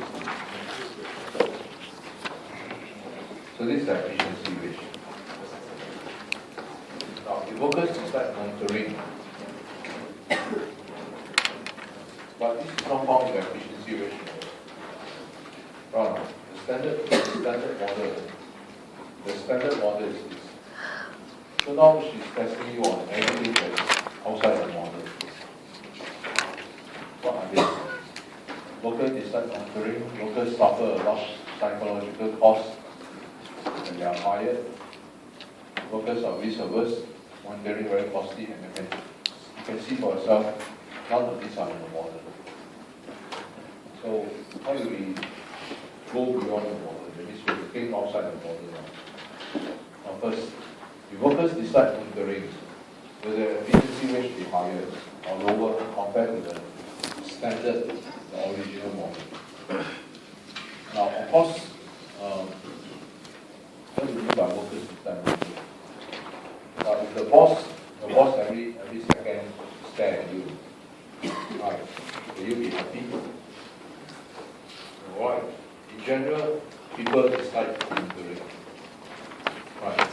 Whether people doesn't like someone else to look at them. You look at them, they get very angry. So, will the efficiency wage be higher then? No. That depends. Workers decide monitoring. If workers decide monitoring, then I think we have now two conditions to satisfy. What are they? The first condition is that the firms wants a worker to join and don't cheat. Now, if you want a worker to join and don't cheat, remember you have to satisfy equation 1. This is the efficiency wage, whereby you will join and don't cheat. So if I were to present equation 1 on the graph, then it will be something like this. Now, the probability of detecting cheating P, of course, range from this value, probability higher than this value. Alright. Now, how to draw equation 1 on the graph? Now, to draw equation 1 on the graph, so first thing, when P is equal to 1, what is W equal to? So when P equal 1, W equal to, here becomes 0. So W equal B, right? So I think you can see from here, if you move to the left, P rise or fall. You move to the left, P fall. As P fall, W becomes bigger and bigger and bigger. Alright, so we start. Okay? So this is equation 1. W equal to this. This is the equation 1. W equal. W greater than is equal. Now this means that a workers will not cheat. As long as you pay for wages higher than what? Higher than this line, or equal on this line. Alright, so the solution area for workers not to cheat is that all these other areas. Above this line or on this line. On this line, W equal to this. So in the past, if the probability of detecting cheating is here, you pay a worker this amount, your work hard, you will not cheat. Okay? But now it's different. Now, if workers decide monitoring, as I said before, then what will happen? Do you like people to look at you? Alright, so do you suffer discomfort when people look at you? In general, yes. Okay? So, suppose you experience discomfort D. Of course, you say, where was such thing? Yes, right. You see, every now and then, you take the MRT or you take a bus, you look at the guy in front of you. You have to look very long. You can do your own experiment. Look for 2 seconds. Right, the girl will give you a kilo. But it's okay. The kilo is not there. You look at guys. You look at guys, the guy will come and walk over to you. See what? You didn't see me, how you know I see you? I know you see me because I see you see me. See, that's why I know you see me. Right? See you see me first. That's why I know you see me. But I never see you first. You see me first, I see you. Then I see you see me first. That's why I see you. So after that time, I think try not to look at people because a lot of problems. Look at guys, sometimes become fine. Look at girls, they give you the deal. So because why? It's only natural. People suffer discomfort when you look at them. Okay? So this discomfort will increase as you stare more. So the discomfort will increase from monitoring. As you look at him more and more, the discomfort will rise. Right? So his stomach will ache. And so the discomfort will increase in P. Because the more you monitor, P will rise. P rise means more discomfort. Right, more monitoring. P rise means more monitoring. So now, if you want the workers to work for you, in a company that monitors a lot, you have to fulfill one more constraint. Which one? Participation constraint. You may not even want to join this kind of firm in the first place. So how can you make him join? So now we have to satisfy one more constraint called the participation constraint. Okay? So if you want the workers to join your firm, then you every second look at him. What must you do? You have to pay him a wage, at least to get him to join. So you only join you if the payoff of joining you is greater than the alternative. This guy, if you don't work, in any case, you will still get B, the unemployment benefits. But if you want him to join your firm now, you must also compensate him for what? The discomfort that he has to go through working for a firm, working for you, because every second is there, you know, understand? So therefore, the workers when he join your firm, you pay him sufficient wage to compensate him for the discomfort and also the alternative payoff which he will get anyway. If the workers suffer discomfort, therefore you have to now fulfill one more constraint, equation 2. Now, equation 2 is this grey color stuff. How to draw this? If you cannot see how equation 2 is drawn, yeah.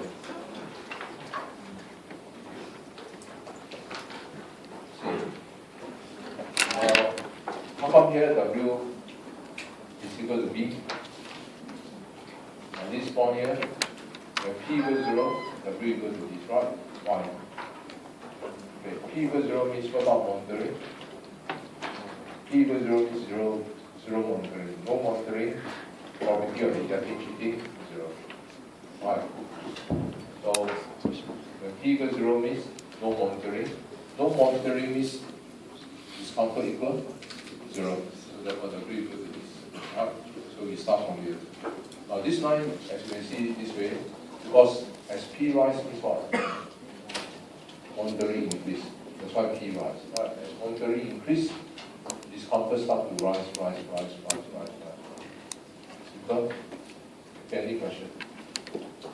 So, which means that if you want the workers to join the firm, you must pay him a wage W at least above this line. Then you will join.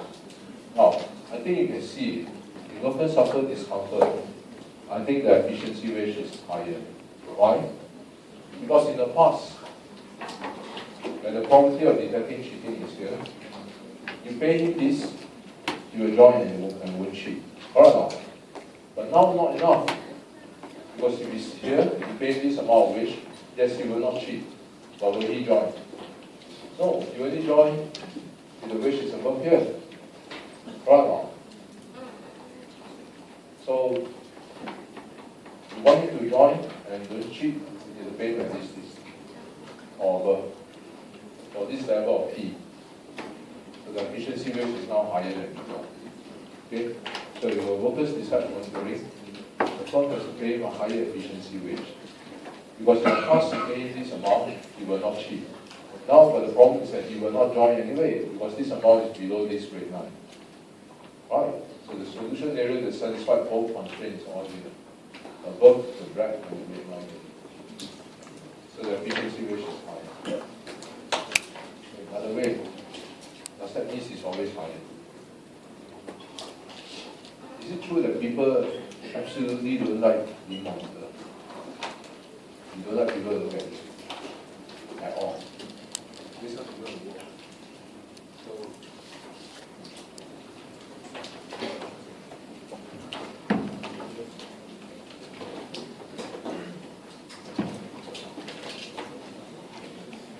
also, we don't like people to look at us, but I think also, we also get very worried if no one look at you. Right, you go to your office, your boss walk past you, never notice you. Everyone walk past you, never notice you. You're so scared. Because you're still wondering whether you're still around. Nobody notice you. Okay, so I think it's not true that the efficiency rate is always high.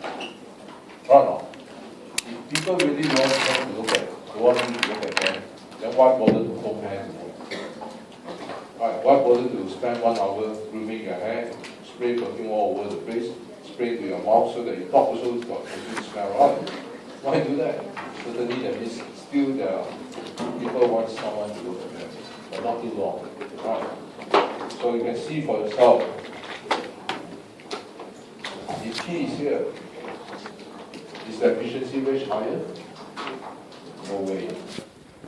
Right? If P is here, very little monitoring. In the past, you have to pay this amount so that you will not cheat. But this will also satisfy the joining constraint. So therefore, do you have to pay more? No. The efficiency rate will only be higher beyond P star. Less than P star.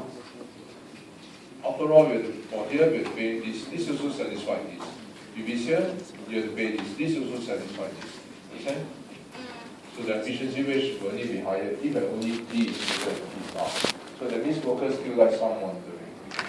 Well, I don't believe you don't like people to look at you. I'll be very happy if someone look at me. Because some of my age, you'll be wondering why, but they're very happy. I'm sure the same. If a Korean pop star look at you, different in the MRT, you feel very happy the whole day, right? If I look at you, of course, you get very happy. I think it still depends on who look at you. Okay, so efficiency rate not necessarily higher. So I think I better qualify with this. It will be higher if and only there are too much monitoring. Understand? So I think it's better qualify with this. If P is greater than P star. Otherwise, it's not true. Okay, after the break, I do a psychological course. Okay, so we stop here. So the efficiency rate will be higher. And I noticed incurred such psychological costs. They are higher. Now, this thing, if you are hired, you will incur a large psychological cost if you are quite a famous person. For example, if you are the CEO of a company, now if you are fired, you will suffer a large psychological cost, right? If you are such a big name of a multinational. So if you are fired, you will suffer from large psychological cost. Now, if that's the case, will the efficiency rate be higher or lower? Now, again, you see efficiency rate has nothing to do with psychological cost here. So that means you have to think outside the box. Will the efficiency rate be higher? Okay, first thing, if there are not psychological costs, I think there's only one thing that will change here. So, again, we have to find a new efficiency rate. Now, we know our workers will not cheat. If the payoff when they don't cheat, which is this, is greater than 1, the payoff when they cheat. Now, just like before, when you cheat, the payoff is this. But now it's slightly different. Because if you cheat, the payoff depends on whether you get caught or don't get caught, right? Now, in the past, when you get caught, then of course you are fired, so your payoff is still this. But if you are not caught, then that's the best case you get. Now, but the story now is slightly different. Why? Because if you are caught,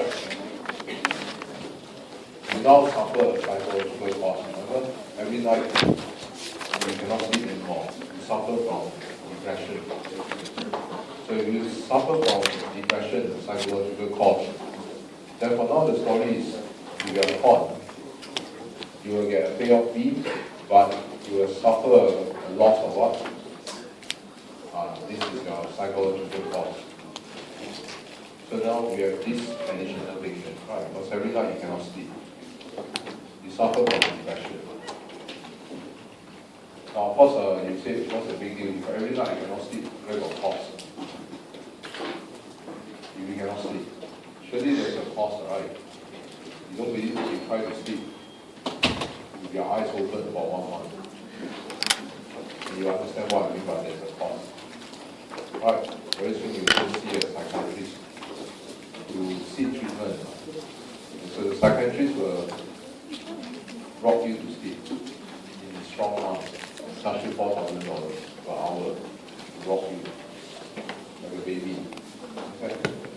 psychological cost. Which means now the payoff if I cheat will not be this times this plus this times this. So here. And so workers will not cheat the payoff when they don't cheat is greater than the payoff if they cheat. So the payoff if they cheat now is this now. So you have this additional component here. Right? So if you solve for W, what do you get? If you solve for W, you get this. Now what this is telling you is that workers will not cheat as long as the pay of wage equal to this value. But can you recall what's this value? This is your original efficiency wage. Now, if the pay of wage at least equal to greater than this value, but this value minus this amount, which means you can see the psychological cost is the efficiency wage now higher or lower than before? Lower. Lower. Before we have to pay this amount, then you don't cheat, right? Now you just have to pay this amount minus C. Right now, you don't have to pay so much. You don't have to pay back this amount. Just pay this amount, lower by, reduce it by this. And you won't cheat anymore. So the efficiency wage is lower. Okay? Lower by how much? By C. And that is enough for him not to cheat. Why? The psychological cost is self-frightening. Right, if I'm too nice to my secretary, the penalty is that every night I cannot sleep. She sleeps well, but I lost one night. Right, so I'm caught. So, the efficiency wage is lower. Now next, let's look at part C. Will the efficiency wage be higher or lower if the workers are risk averse? Now, when the workers are risk averse, will the efficiency wage be higher? Now, so far, what we have calculated is based on the worker being what? Risk neutral. Right? But if workers are risk averse, as you can recall, averse goes for what?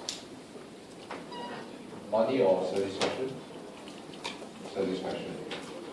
Okay, if that's the case, if a worker is risk averse, you think the efficiency wage will be lower or higher than someone who's a risk neutral? So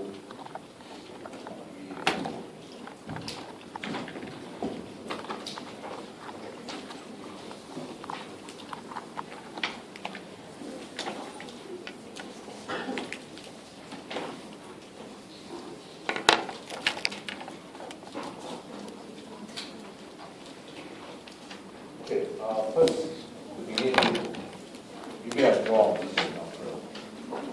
The efficiency wage, more or less, was calculated based on what? This here. Alright? Is this a risky outcome? Is this a risky event when we calculate the efficiency wage? Yes, right. Where's the risk? All we know is a risky outcome. Yeah? The risk is measured by this captures risk. And so what you get here is a risky outcome. Alright. Sometimes your best payoff is the worst outcome is here, B, forget about this. The worst outcome is B, the best outcome is right. So when we calculate the efficiency wage, it was based on a very risky outcome. At best, the payoff is this. The standard model, I don't want to go back to this model, the standard model. At best, the payoff is this, right? At worst, this is your worst payoff. And your best payoff is. Which means when you calculate your efficiency wage, we found that the worst outcome we end up with this payoff. You end up with this payoff, the utility is here. The best outcome we end up with here, and the utility here. So So therefore the payoff range from here to here, so long way, understand? Now if your payoff range from here to here, then your utility range from here lowest to here. Okay? So this is your utility for the expected utility for risky outcome. Understand? If it's a risky outcome, then the shape will be this. Now, how much must we pay him to stop him from cheating? And we found that the W is in between these two. Understand? You pay him this amount of money, he will not cheat. Now, put it differently. Pay him this amount of money, he will not cheat. Stated differently, this amount of money is equivalent to how much utility? Go to here. This amount of money means this amount of utility. Yes, sir? Okay, now I want you to think another way. If a person will not cheat, as long as he get this amount of money. Agree? Stated the other way. A person will not cheat as long as he can get this utility, the equivalent. Okay? So all we know is that people will not cheat as long as it's that happy. Finish. Now, if a person is a risk averse, his actual utility curve is which way? If he's a risk averse, his actual utility curve is this way. Risk averse. Now, so if we want the risk averse to cheat, must we pay him more? No. If you don't want him to cheat, you pay him this to do. Why? Because for risk averse, when you pay him this, on this utility curve, you will get what? This. And we just said before, the person will not cheat as long as you get this utility. So for risk averse, you pay this amount, and for sure he get this utility, so you will not cheat. You understand? Which also means for risk averse, the efficiency rate should be lower. Right? Why? Paying this amount of money is enough to deter him from cheating. You have to pay attention here. Pay less. Because this is sufficient to give this utility. And we said before, no one will cheat with the utilities. Okay, any questions? So if a person is a risk averse, a lower wage will do. A lower efficiency rate should do. He will stop cheating. Okay, any problem? And finally, the last point. If monitoring is very costly, but the efficiency rate should be higher. If monitoring is very costly. Now, if monitoring is very costly, the firm spend money on monitoring? No. So they will spend less money on monitoring. Now, if they spend less money on monitoring, that means workers will cheat. Because if you spend less on monitoring is very low.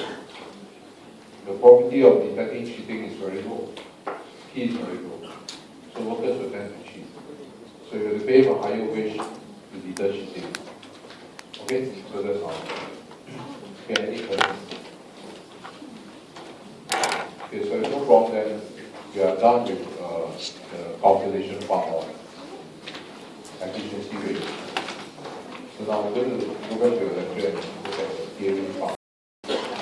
Section A is calculation, section B is 6 questions. So out of 6 questions, 2 will be theory. We only have to choose 2 out. So 2 will be theory. Now in this chapter there are 2 types of questions, either calculation or theory. So theory question will be like this. So these are the theoretical type of questions for chapter A.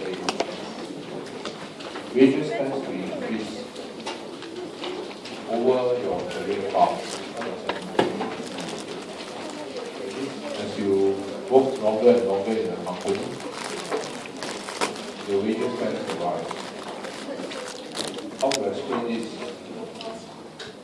How come when people work longer and longer in the company, their wage tends high class word is called this rising wage profile. What is a rising wage profile? It's a profile where your wage keeps rising all the time as you work longer and longer. But in English, we have the same thing. So how to explain this?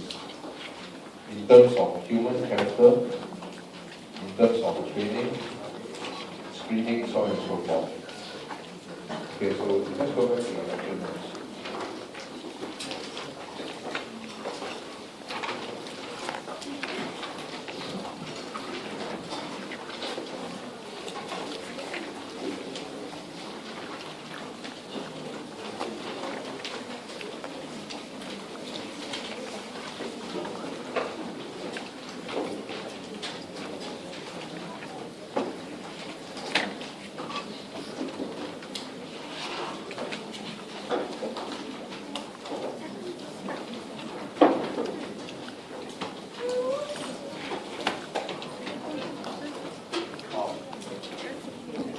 On the lecture notes, you will see, I'm going to look at the internal labor market. So what's the internal labor market? So this is the market where you and me are working, the real world. Now, if you look at the Neil cluster model, which is the old model, the old model says that wages tends to go up and down based on what? The demand and supply of labor. Now, in today's internal labor market, the real world, is this true? No. I don't think you see wages tends to go up and down every second when demand and supply of labor change. In the real world, what do we see? I saw increasing wage profile. It means what? I saw that when people work longer and longer in the company, their pay gets more and more. Right? Rising wage profile. So how to explain this? How to explain this feature of the internal labor market? So to explain this, so these are the daily type. Why do wages increase as you work longer? First, if you based on the cluster model, the cluster model says our wages tends to increase when you work longer is because why? As you work longer, you acquire more experience. Now in econs we don't call experience, we call human capital, human knowledge. Now if you acquire more skills, more human knowledge, will you be able to produce more?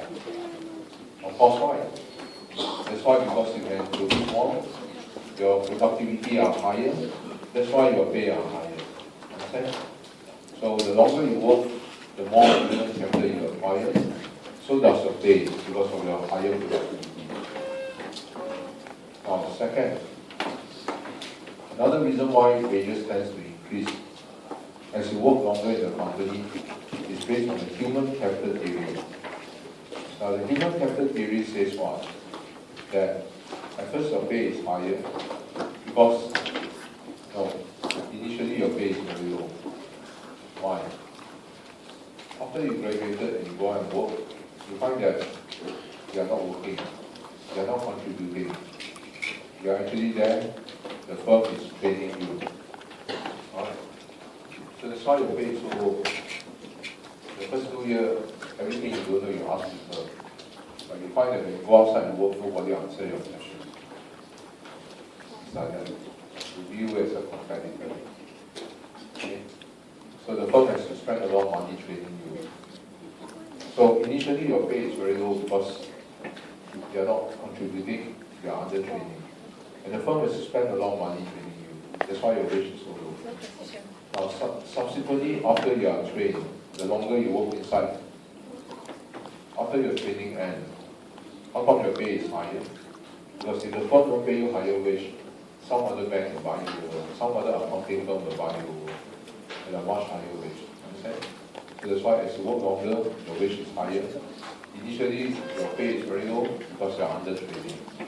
So that is the answer to the tutorial question here.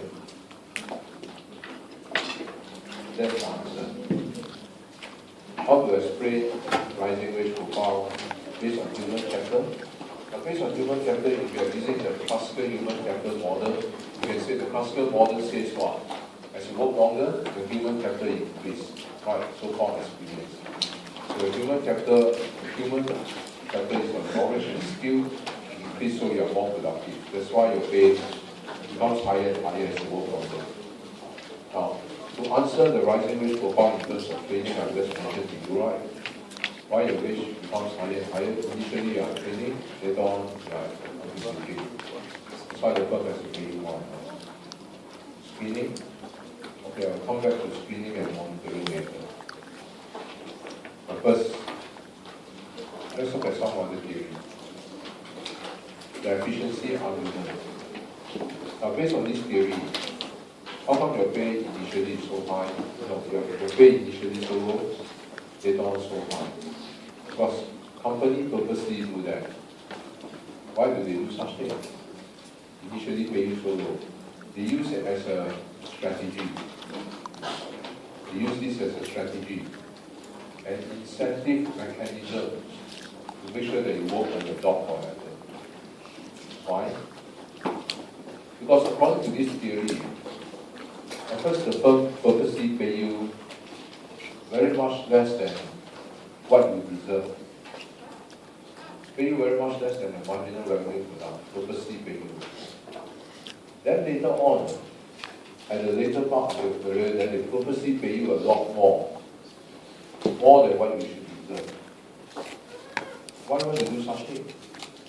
So initially pay you a lot less, later on pay you a lot more than what you should deserve, so that on average, you are not shortchanged. On average, you are paid your marginal revenue product. You are paid your contribution, exactly what you deserve. But why would any firm want to do this sort of funny thing? Initially, purposely underpaid you a lot for the first 10 years. After that, the last 10 years, purposely pay you so much more.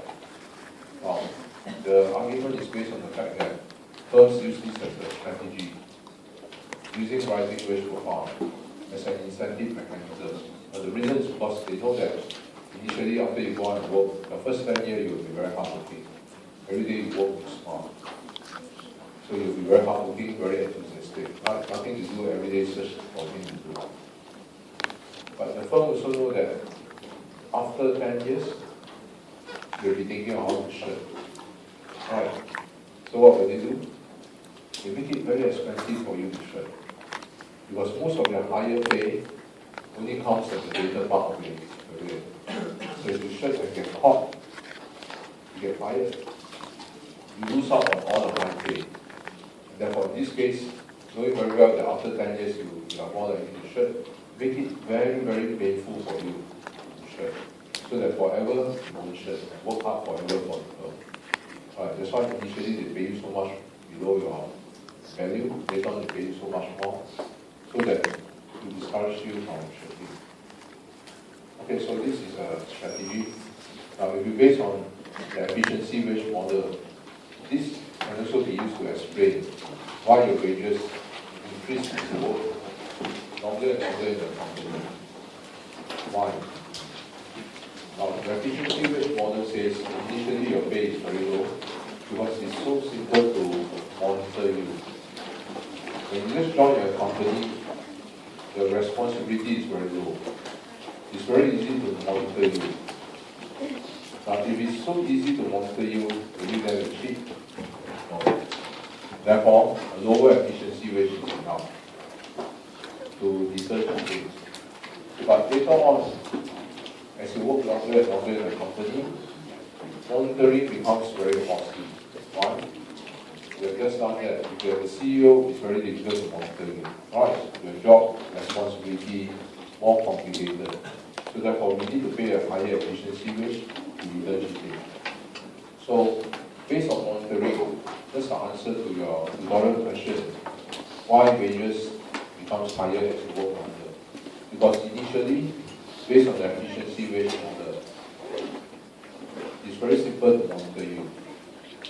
And therefore, easy to monitor, workers cannot cheat. A low efficiency wage will be. Later on, as you work longer and longer, why your wage becomes higher? That's because you become more and more senior. harder to monitor, so have to pay you a higher efficiency wage to discourage you from cheating. So that's the answer to this.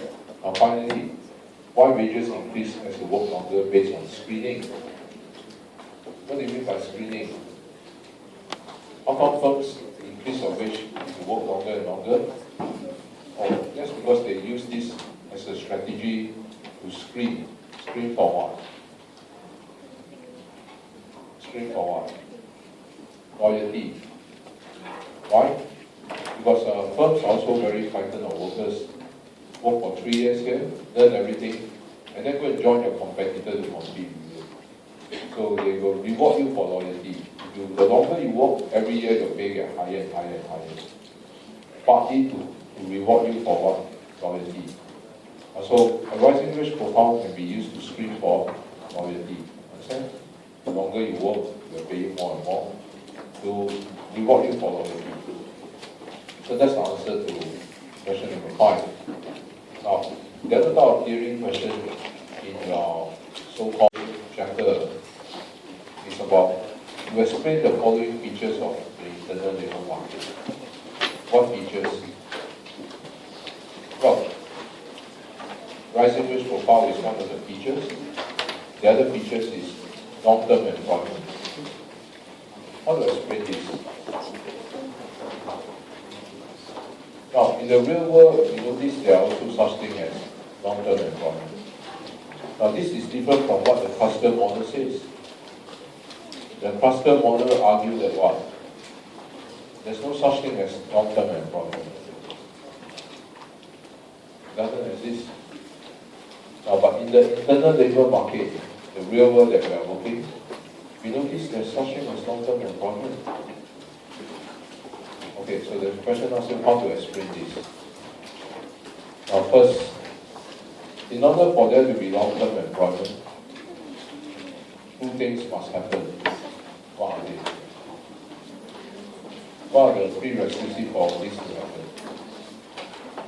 Now that can only happen if firms are willing to hire long-term. Plus, workers are willing to work long-term. So now, why the internal labor market? The real world market we actually see long-term employment. How come it happens? It happens because firms are willing to hire long-term. Why? Because there's a fixed cost associated with hiring and firing. You must remember, every time when you join a firm, I don't think the first few months you're actually working. Right? You are blocking space. People walk here, walk there, learning, right? You are actually under training. So the firm actually has to spend a lot of money sending you for training and all that. Okay, so there's a fixed cost. Right? Sending you for training, all this, there's a fixed cost when the firm hire you. Now spending so many thousands of dollars on you after training you, why should they hire you? So therefore, firms are willing to hire long-term because there's a fixed cost associated with hiring, firing. Hiring you is a fixed cost. So it doesn't make sense for them to fire you the next year. So that's why firms are willing to hire long-term. Second, based on the efficiency wage theory, how come firms are willing to hire long-term? Now, so it's all about cheating. If you only hire a workers for 1 year, do you think the worker will shirk? No. The first 9 months you won't shirk. But the last 3 months you shirk heavily. Why? Anyway, you're going to get fired, right? So what you do, the last 3 months you go around looking for another job. The last 3 months or so you will shirk. After all, you work hard for what? Work hard for what? No meaning. Understand? So the efficiency wage theory says what? If you don't hire a worker long term, then you can be rest assured they will shirk. Alright, so therefore firms are willing to hire long term. Now, certain jobs, why firms are willing to hire long term? Because we are talking about objective of the firm and you. Now, I'm sure every firm, when they set up, they are there for long term. The objective is long term. When the bank set up, the bank are there for long term. But if they hire workers for 1 year, then the workers' objective will be 1 year, short term. Now this becomes dangerous. The reason why is because if the firm objective is long term, but yours is short term, what should you do? If you're done finance and you plan to be a trader for the firms, right? So, trader for the bank. So, if the bank asks you to trade commodities, currency, right, if you're in investment banking, what will you do? Now, if I am only given a 1 year contract, do you think my objective is to maximize profit for the bank or maximize profit for myself? Myself. Because I only have 1 year to maximize profit, right, as a trader. So I want to make as much profit as possible in my trading. Because if you trade, you make profit, you get a certain percentage of the profit. So if you want to maximize your profit for yourself, what should you trade? Treasury bill? Treasury bill is a damn waste of time. Even a dog know how to buy. Risk-free. But you know that if you buy risk-free thing, low risk, low return. Right, 1.2% a year. Then your performance bonus, 1.2%. Certain 1% or 1.2%. Ridiculous. So if I'm a trader, short-term objective, I will buy something which is the highest risk. Why? High risk, high return. Right, I will not go and trade treasury bill, I will not trade treasury bonds, but I will trade gold, commodity. Right, one swing. Remember when the gold price dropped from 2008 to 2006, I heard one broker already make 300 million, 200 points difference. When it went from 2004 to 2002, equally I heard someone lost 300 million and jumped down from one of the casinos. Take the wrong bet. But you must remember, she purchased at 2004. But when she buys, she bought it from someone. That is, when she long gold, someone short gold. Right? Her loss is someone else's gain. So you can see from 2004 it dropped to 1200, she lost 300 million. But then the guy who sold to her, she long, the other guy who short, make the money right. 300 million. So you see, if I given 1 year trading, I tell you 100%, I'm going to bet high risk thing. I bet options, I bet futures. Never mind. Lose is the bank loss, right? If I make 300 million, 1% commission, 1% profit for me, 1% bonus, performance bonus, it's already $3 million. Right? So that's why if you hire a worker, you have to consider, if you plan to stay long term, you cannot have a short term objective for your employee. Your employee will sell you down. Right, just like the London Bruce, one of this trader, very powerful trader. Of course, I think he's not a lonely trader. When he made one mistake, right? He was so good until people said he can walk on water. So he tried to play business right. That's why he lost back on. But actually, it's not he didn't play that. People call him. He has such a good acumen in picking, stock picking. He makes so much money. Of course, he made one wrong bet. I think that is because his boss asked him to do it, so he bet on the wrong thing. And lost $6 billion, right? Okay, so very important. That's why firms are willing to hire long term. Otherwise, an employee can sell them away. This instance shows the whole Barring Bank is away. Right. I don't think this instance is lousy. Barring Bank is a very established bank in UK. But they cannot monitor what he listens to the trader in Singapore. The guy, when he make a loss, he add 20 there and change the accounting statement to a gain. So the bank saw he make so much money, give him some more money to bet. And he lose further, right? Because he go and short the Nikkei. He go and sell the Nikkei futures. But he was unlucky because why? The rest of them cheated. They opened the book and saw only one seller. How can you fight the market? One seller, if market forces, they sell down, you cannot go and defend.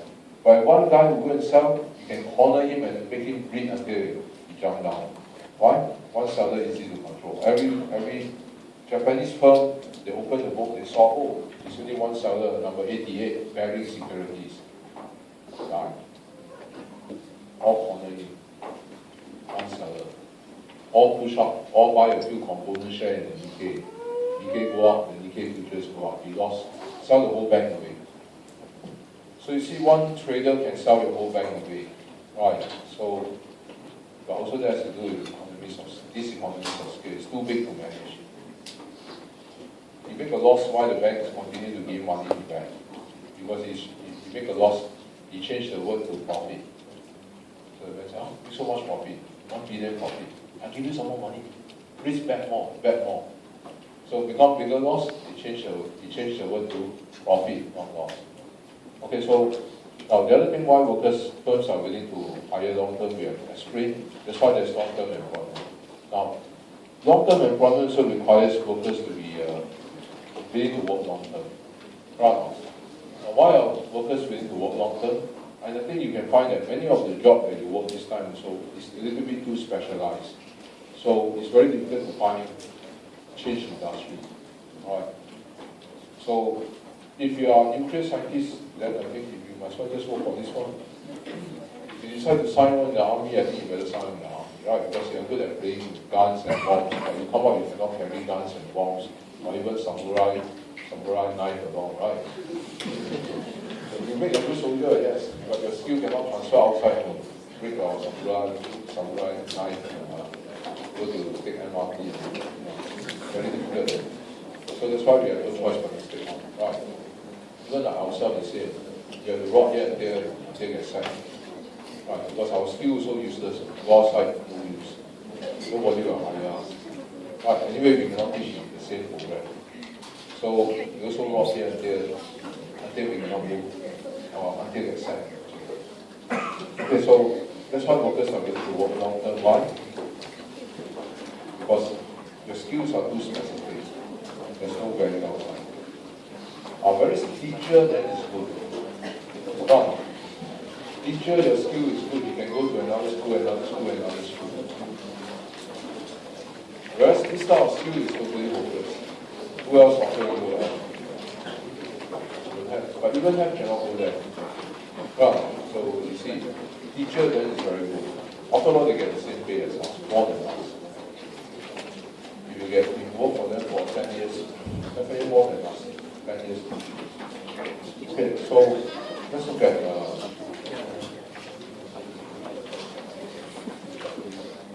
the other features of an internal labour market. Now, in the internal labour market, why are workers willing to work long term? Because there are such things called promotion. That's why workers are willing to work long term. So, how to explain the features of promotion? Now, very quickly, if you look at promotion, first, in the real world, we notice there are such things as promotion. That's why workers are willing to stay long term in the company. So what's the use of promotion? Very simple. Promotion assign you to what you are best at. So if you are very good at trading, so in other words, if I give you dollar yen, dollar sing, dollar Deutsche Mark, and of course on the screen is moving. So if you are very good, when you look at the three cross rate, you can see arbitrage already. So these are the good traders. They look at the three numbers, straight away they can say, okay, short yen, buy Deutsche Mark, and they can arbitrage, lock in the profit. Once there's an arbitrage opportunity. So these type of people, they are very sharp, very, very good at numbers. Okay? Or if you are super high-speed trader, super high-speed trader also can identify this. Any 0.001 that you can see in here, stocks, there's some arbitrage opportunity. Now you will have this opportunity because you can see, for example, the Europeans, when they buy stocks, the German, the French, they don't buy their own stock exchange, they buy through London. Right, London Stock Exchange, which is a major financial center. But the share is also listed in Amsterdam, listed in France, right, as well. So sometimes you can see price difference. This super high-speed trader, they are buying very fast. They saw the gap. Little bit of gap you can see it. Calculate brokerage cost, transaction cost. 1 second they execute the trade. They lock in the profit. So if you are very fast, but in this world, super high-speed trader, they are need 50 effort. because most of us cannot play so fast. Right. My younger days I can play, but now then only hopeless to become an old man, run fast so slow, walk faster than driving. But when you're young, your mind will be very fast. You see that, you can pick up the skill, you can pick up the opportunity. So of course then, the bank see you, and so they will assign you to trade commodities, futures, options, very volatile. But if the bank notice that you are very good at, maybe not good at trading, but EQ very high, talk to people like you. Right? Because you know how to make people happy. You see your customer, you will say, Mr. Customer, I heard you want to sell your car. Right? Mr. Customer, I heard you want to upgrade to a new car. The customer will be happy. Upgrade to a new car. See? You say, I want to sell my car, what? I got no money. Right. So you see, if you got high EQ, the bank says, okay, please go to the investment banking department. People see you, they like you. So bring more accounts to the bank. Right. But if you're not good at anything, also never mind. If you're good at shirking, the bank will still hire you. They make you the head of the shirking department. There's nobody there to shirk because you are the king of shirking. Who else can beat you, right? Anyone shirk, you will shirk cash back. So you see, promotion is good because they assign you to what you are best at. But most importantly, I think it's all about money. Right, say whatever you like. If a company forever no promotion, promotion simply means money, right? Do you think people will work hard? No. Once there's no promotion in the company will be the happiest company to work. Nobody wants to work hard. No more politics already. Everybody happy. What you want to do, you do it. I sleep. Nobody tries to outbeat each other, right? Now it's a very happy environment because everybody maximizes friendship. Who wants to be hero? Go ahead. But suddenly all the heroes disappear. I think you do. This night shift you do. I cannot do it because tonight I will do night duty and my wife said every night I must do homework. So everybody will act stupid. So promotion is very important. Otherwise everybody will not do anything. Okay, so that's the role of promotion. Now the last feature about the internal labor market is about how to explain compression. How to explain this feature of the internal labor market? Wage compression. What's wage compression? Okay, wage compression means what? In English means wage are very compressed. But what do you mean by wage are very compressed?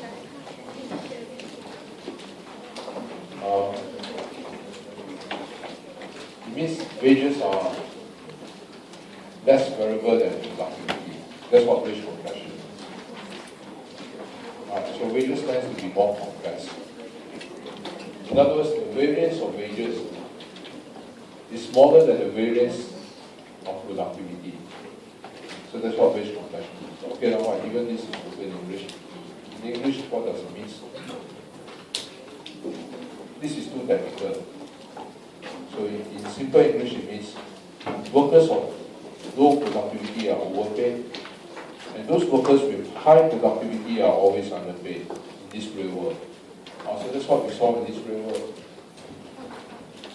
Now, isn't this strange? If in the real world, if you are highly productive, you are underpaid, then what should you do? You should shut all the way. Then you will be overpaid.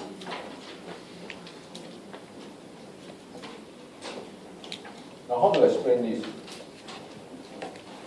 If you are a high productive worker, how come you are underpaid? You should be paid according to your productivity, right? If every month if every year I can help the company to earn 10 million, then my wage should be higher, right? Than if someone who can help the company to bring in only $2 million of profit, right? Then how to explain this? Now, because first, if you go out and work, then you also find it's very different in the real world. Why? Your promotion, is it normally based on productivity? I don't think so. It depends on whether your boss like you. Isn't it? Because the boss will see that everyone are the same. And you will promote who? You say your boss, and this time you are the boss, so to say, right? You have 5 workers under you. Yeah. Let's say you have 20 workers under you. All of them are quite good, but some of them are even better. Right? But who will you promote? I'm sure you'll promote the person you like best, right? Who can get along with you very well. Correct? Are you going to say, well, this guy's super high flyer? You promote him? No. You like this person better. Right? Every day you all go and play golf and then do what. So, of course you will promote this guy. So, this is one thing. But the other thing is, even if the boss is a very nice guy, not biased, right, take away all the unnecessary distraction. Sometimes your pay cannot be high because your productivity cannot be measured. It's extremely difficult to measure productivity. Now, of course, if you are doing sales, it's very simple to measure, right? If you are doing trading, it's very simple to measure. I can see your profit. But if you are doing administrative job, and I think most of you are, you work for the government in the administrative service, right? Some work in immigration, some work in income tax department, some of you will work in HDB. Then, is it easy to measure performance? Not easy. Alright. Why? Because it's so difficult to measure. Just like B lecturer, we cannot measure productivity. All of us tell our boss, we are number one. No one beat us. So our boss also number one. So, oh, this is called economics, this is called sociology, not sociology. Right. My ex-boss used to say sociology and econs is the same. Econs very simple. Econs very simple. Actually, I think econs is also very hard. But you see, how can they measure productivity? No one can. So in this kind of thing, then how to pay you more? That's why you see workers high productivity and be underpaid, right? Because simply we cannot measure productivity, and most of the time you are working in a team. Now, but there's another guy who says, how come high productive workers are underpaid? So this guy called Frank, so he's a joker. You know why he's a joker? He says, high productive workers are underpaid. Why? Because they insist to be underpaid. They don't want to be paid more. In this world of such thing, you are high productive. And so your boss will be increase of pay. So your boss please don't corrupt me. Maintain my chastity. Right? As pure as I am. Don't disturb me. Money corrupt. For such thing. I don't think so, right? There got people like this, your boss will increase your pay, no, increase your pay. Please. But then Frank said there's such thing. He says, why high productive workers are underpaid? Because they want to. Okay, let's see whether there's any validity in Frank's argument. Right, that you choose to be underpaid. So maybe he's right. So to make it simple, okay, copy this.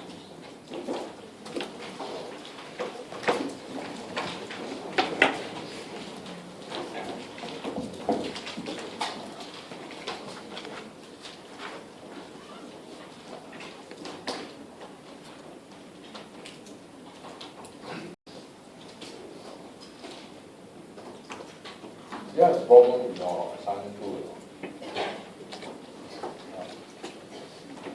Do you know that there's something called assignment tool?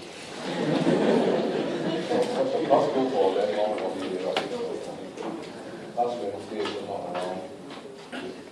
How many Wednesday have you seen the last week? So you finally come back. No Wednesday you're not around. So you're still.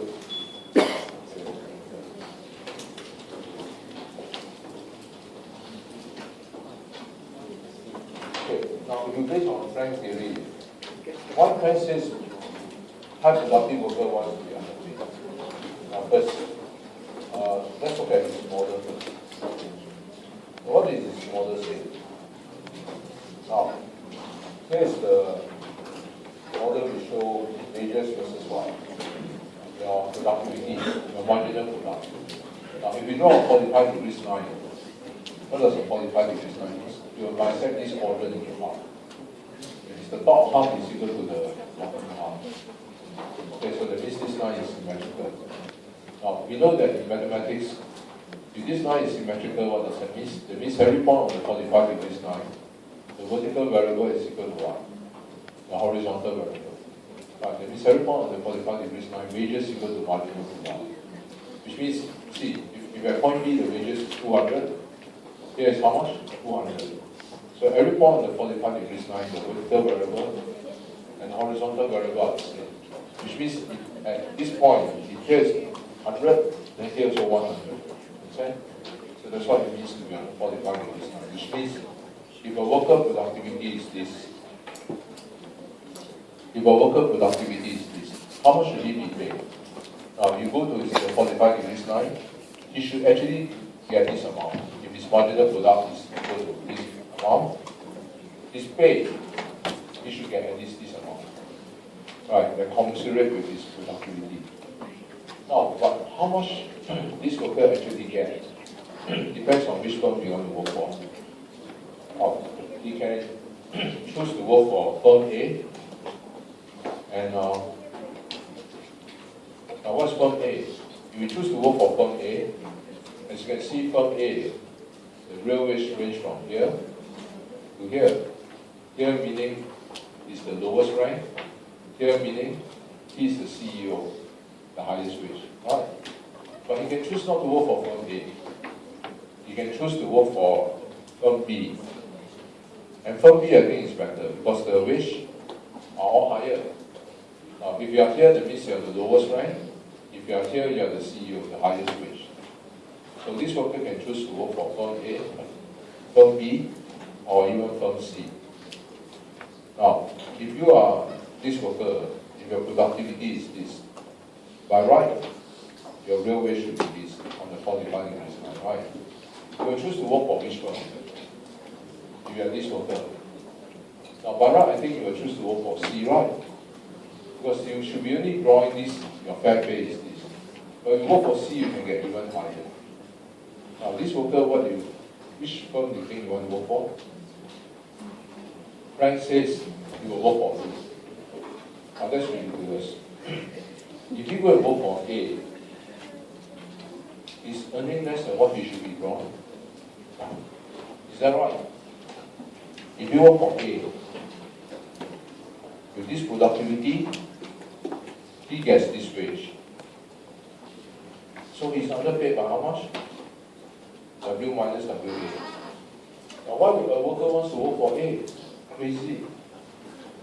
He's not even being paid his real wage. He's being paid below by this amount, W minus WA. So Frank said yes. High productive worker like this guy, he chooses to be underpaid. Because in the real world, people care about what? Status. Oh, it means what? You don't know what status, right? Because if you work for A, he has very high status. He's sitting next to the CEO. No. If you work for C, he has no status. At the bottom, when he saw the boss coming, he would say, "Good morning, boss. Good morning, boss." You work for C, right? Boss, can I shine your shoe, boss? Boss, can I hold for you? You look at ID, boss. But whereas you go for here, for A, he's next to the CEO, he's the managing director, right? So when you come here, everybody comes, boss, good morning, boss. Oh, you boss, can I shine your shoe now? So you see, of course, behind him, everybody comes to be boss. No, in front, boss behind the stupid boss. But it's okay, I cannot hear. No. In our life, what matters most is what we hear. You call me stupid boss, I cannot hear that. So ignorance is always bliss. At least you know in this world the matter. So why you want to do that? Now we understand why, right? Because people care about status, high status, so they don't mind accepting a lower wage in exchange for high status. Well, whether something happened or not, it's very hard to say. If I said don't, some of you have done management theory and tell me, look, sitting. Remember this thing called Maslow hierarchy? So what's Maslow hierarchy? Maslow hierarchy says what? Usually we all go for wages, right? Go for money. Why we all go for money? Your time, my time, last time when I was like you, I always go for money. Why? Because the first thing that comes to mind is always one thing. If I have money, I'll be the happiest person in this world. And after it take me a while to find out, no, very wrong. Very, very wrong. So what Maslow said is not wrong. Initially we go for money because we think that money can buy us everything. Impossible. The money extends your life. Impossible. The money buying the girl that you like most. In life, when you are endowed with money, you'll be disendowed with something else. The person you like best is normally the person you like. No matter how much money you pump into it, probably you get other things. So money cannot buy you all the things that you want. You think so? My lawyer friend also told me the same thing. He says not that I got money, but I find that I'm not so happy because I have a very big car. You look, wow, everybody can see, look at his big car. But when you step out of the car, everybody.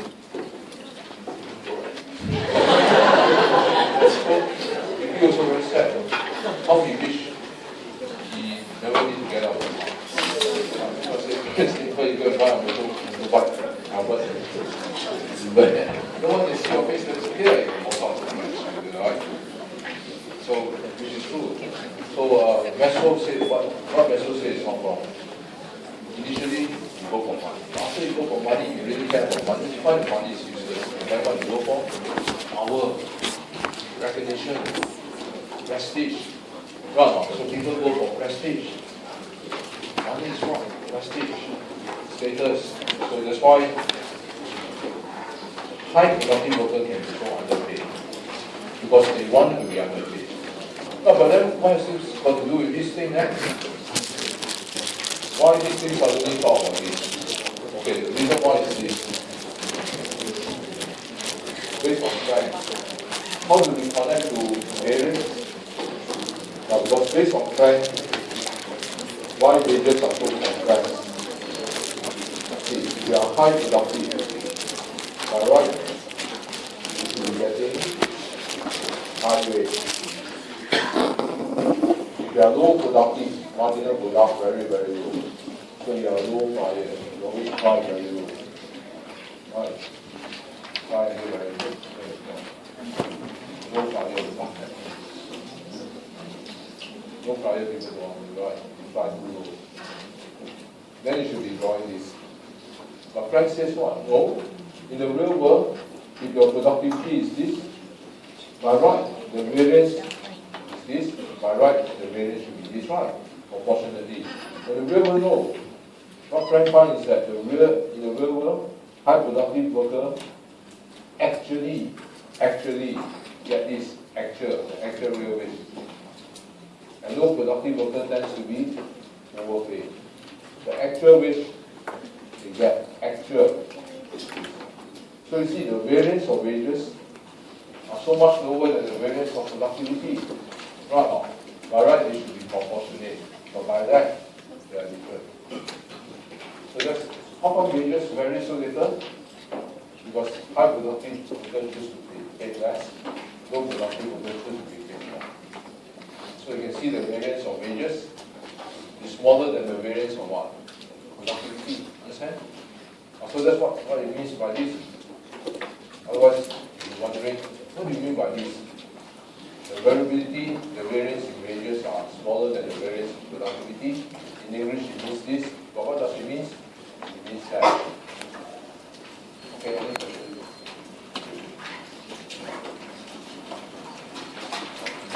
Okay, your assignment.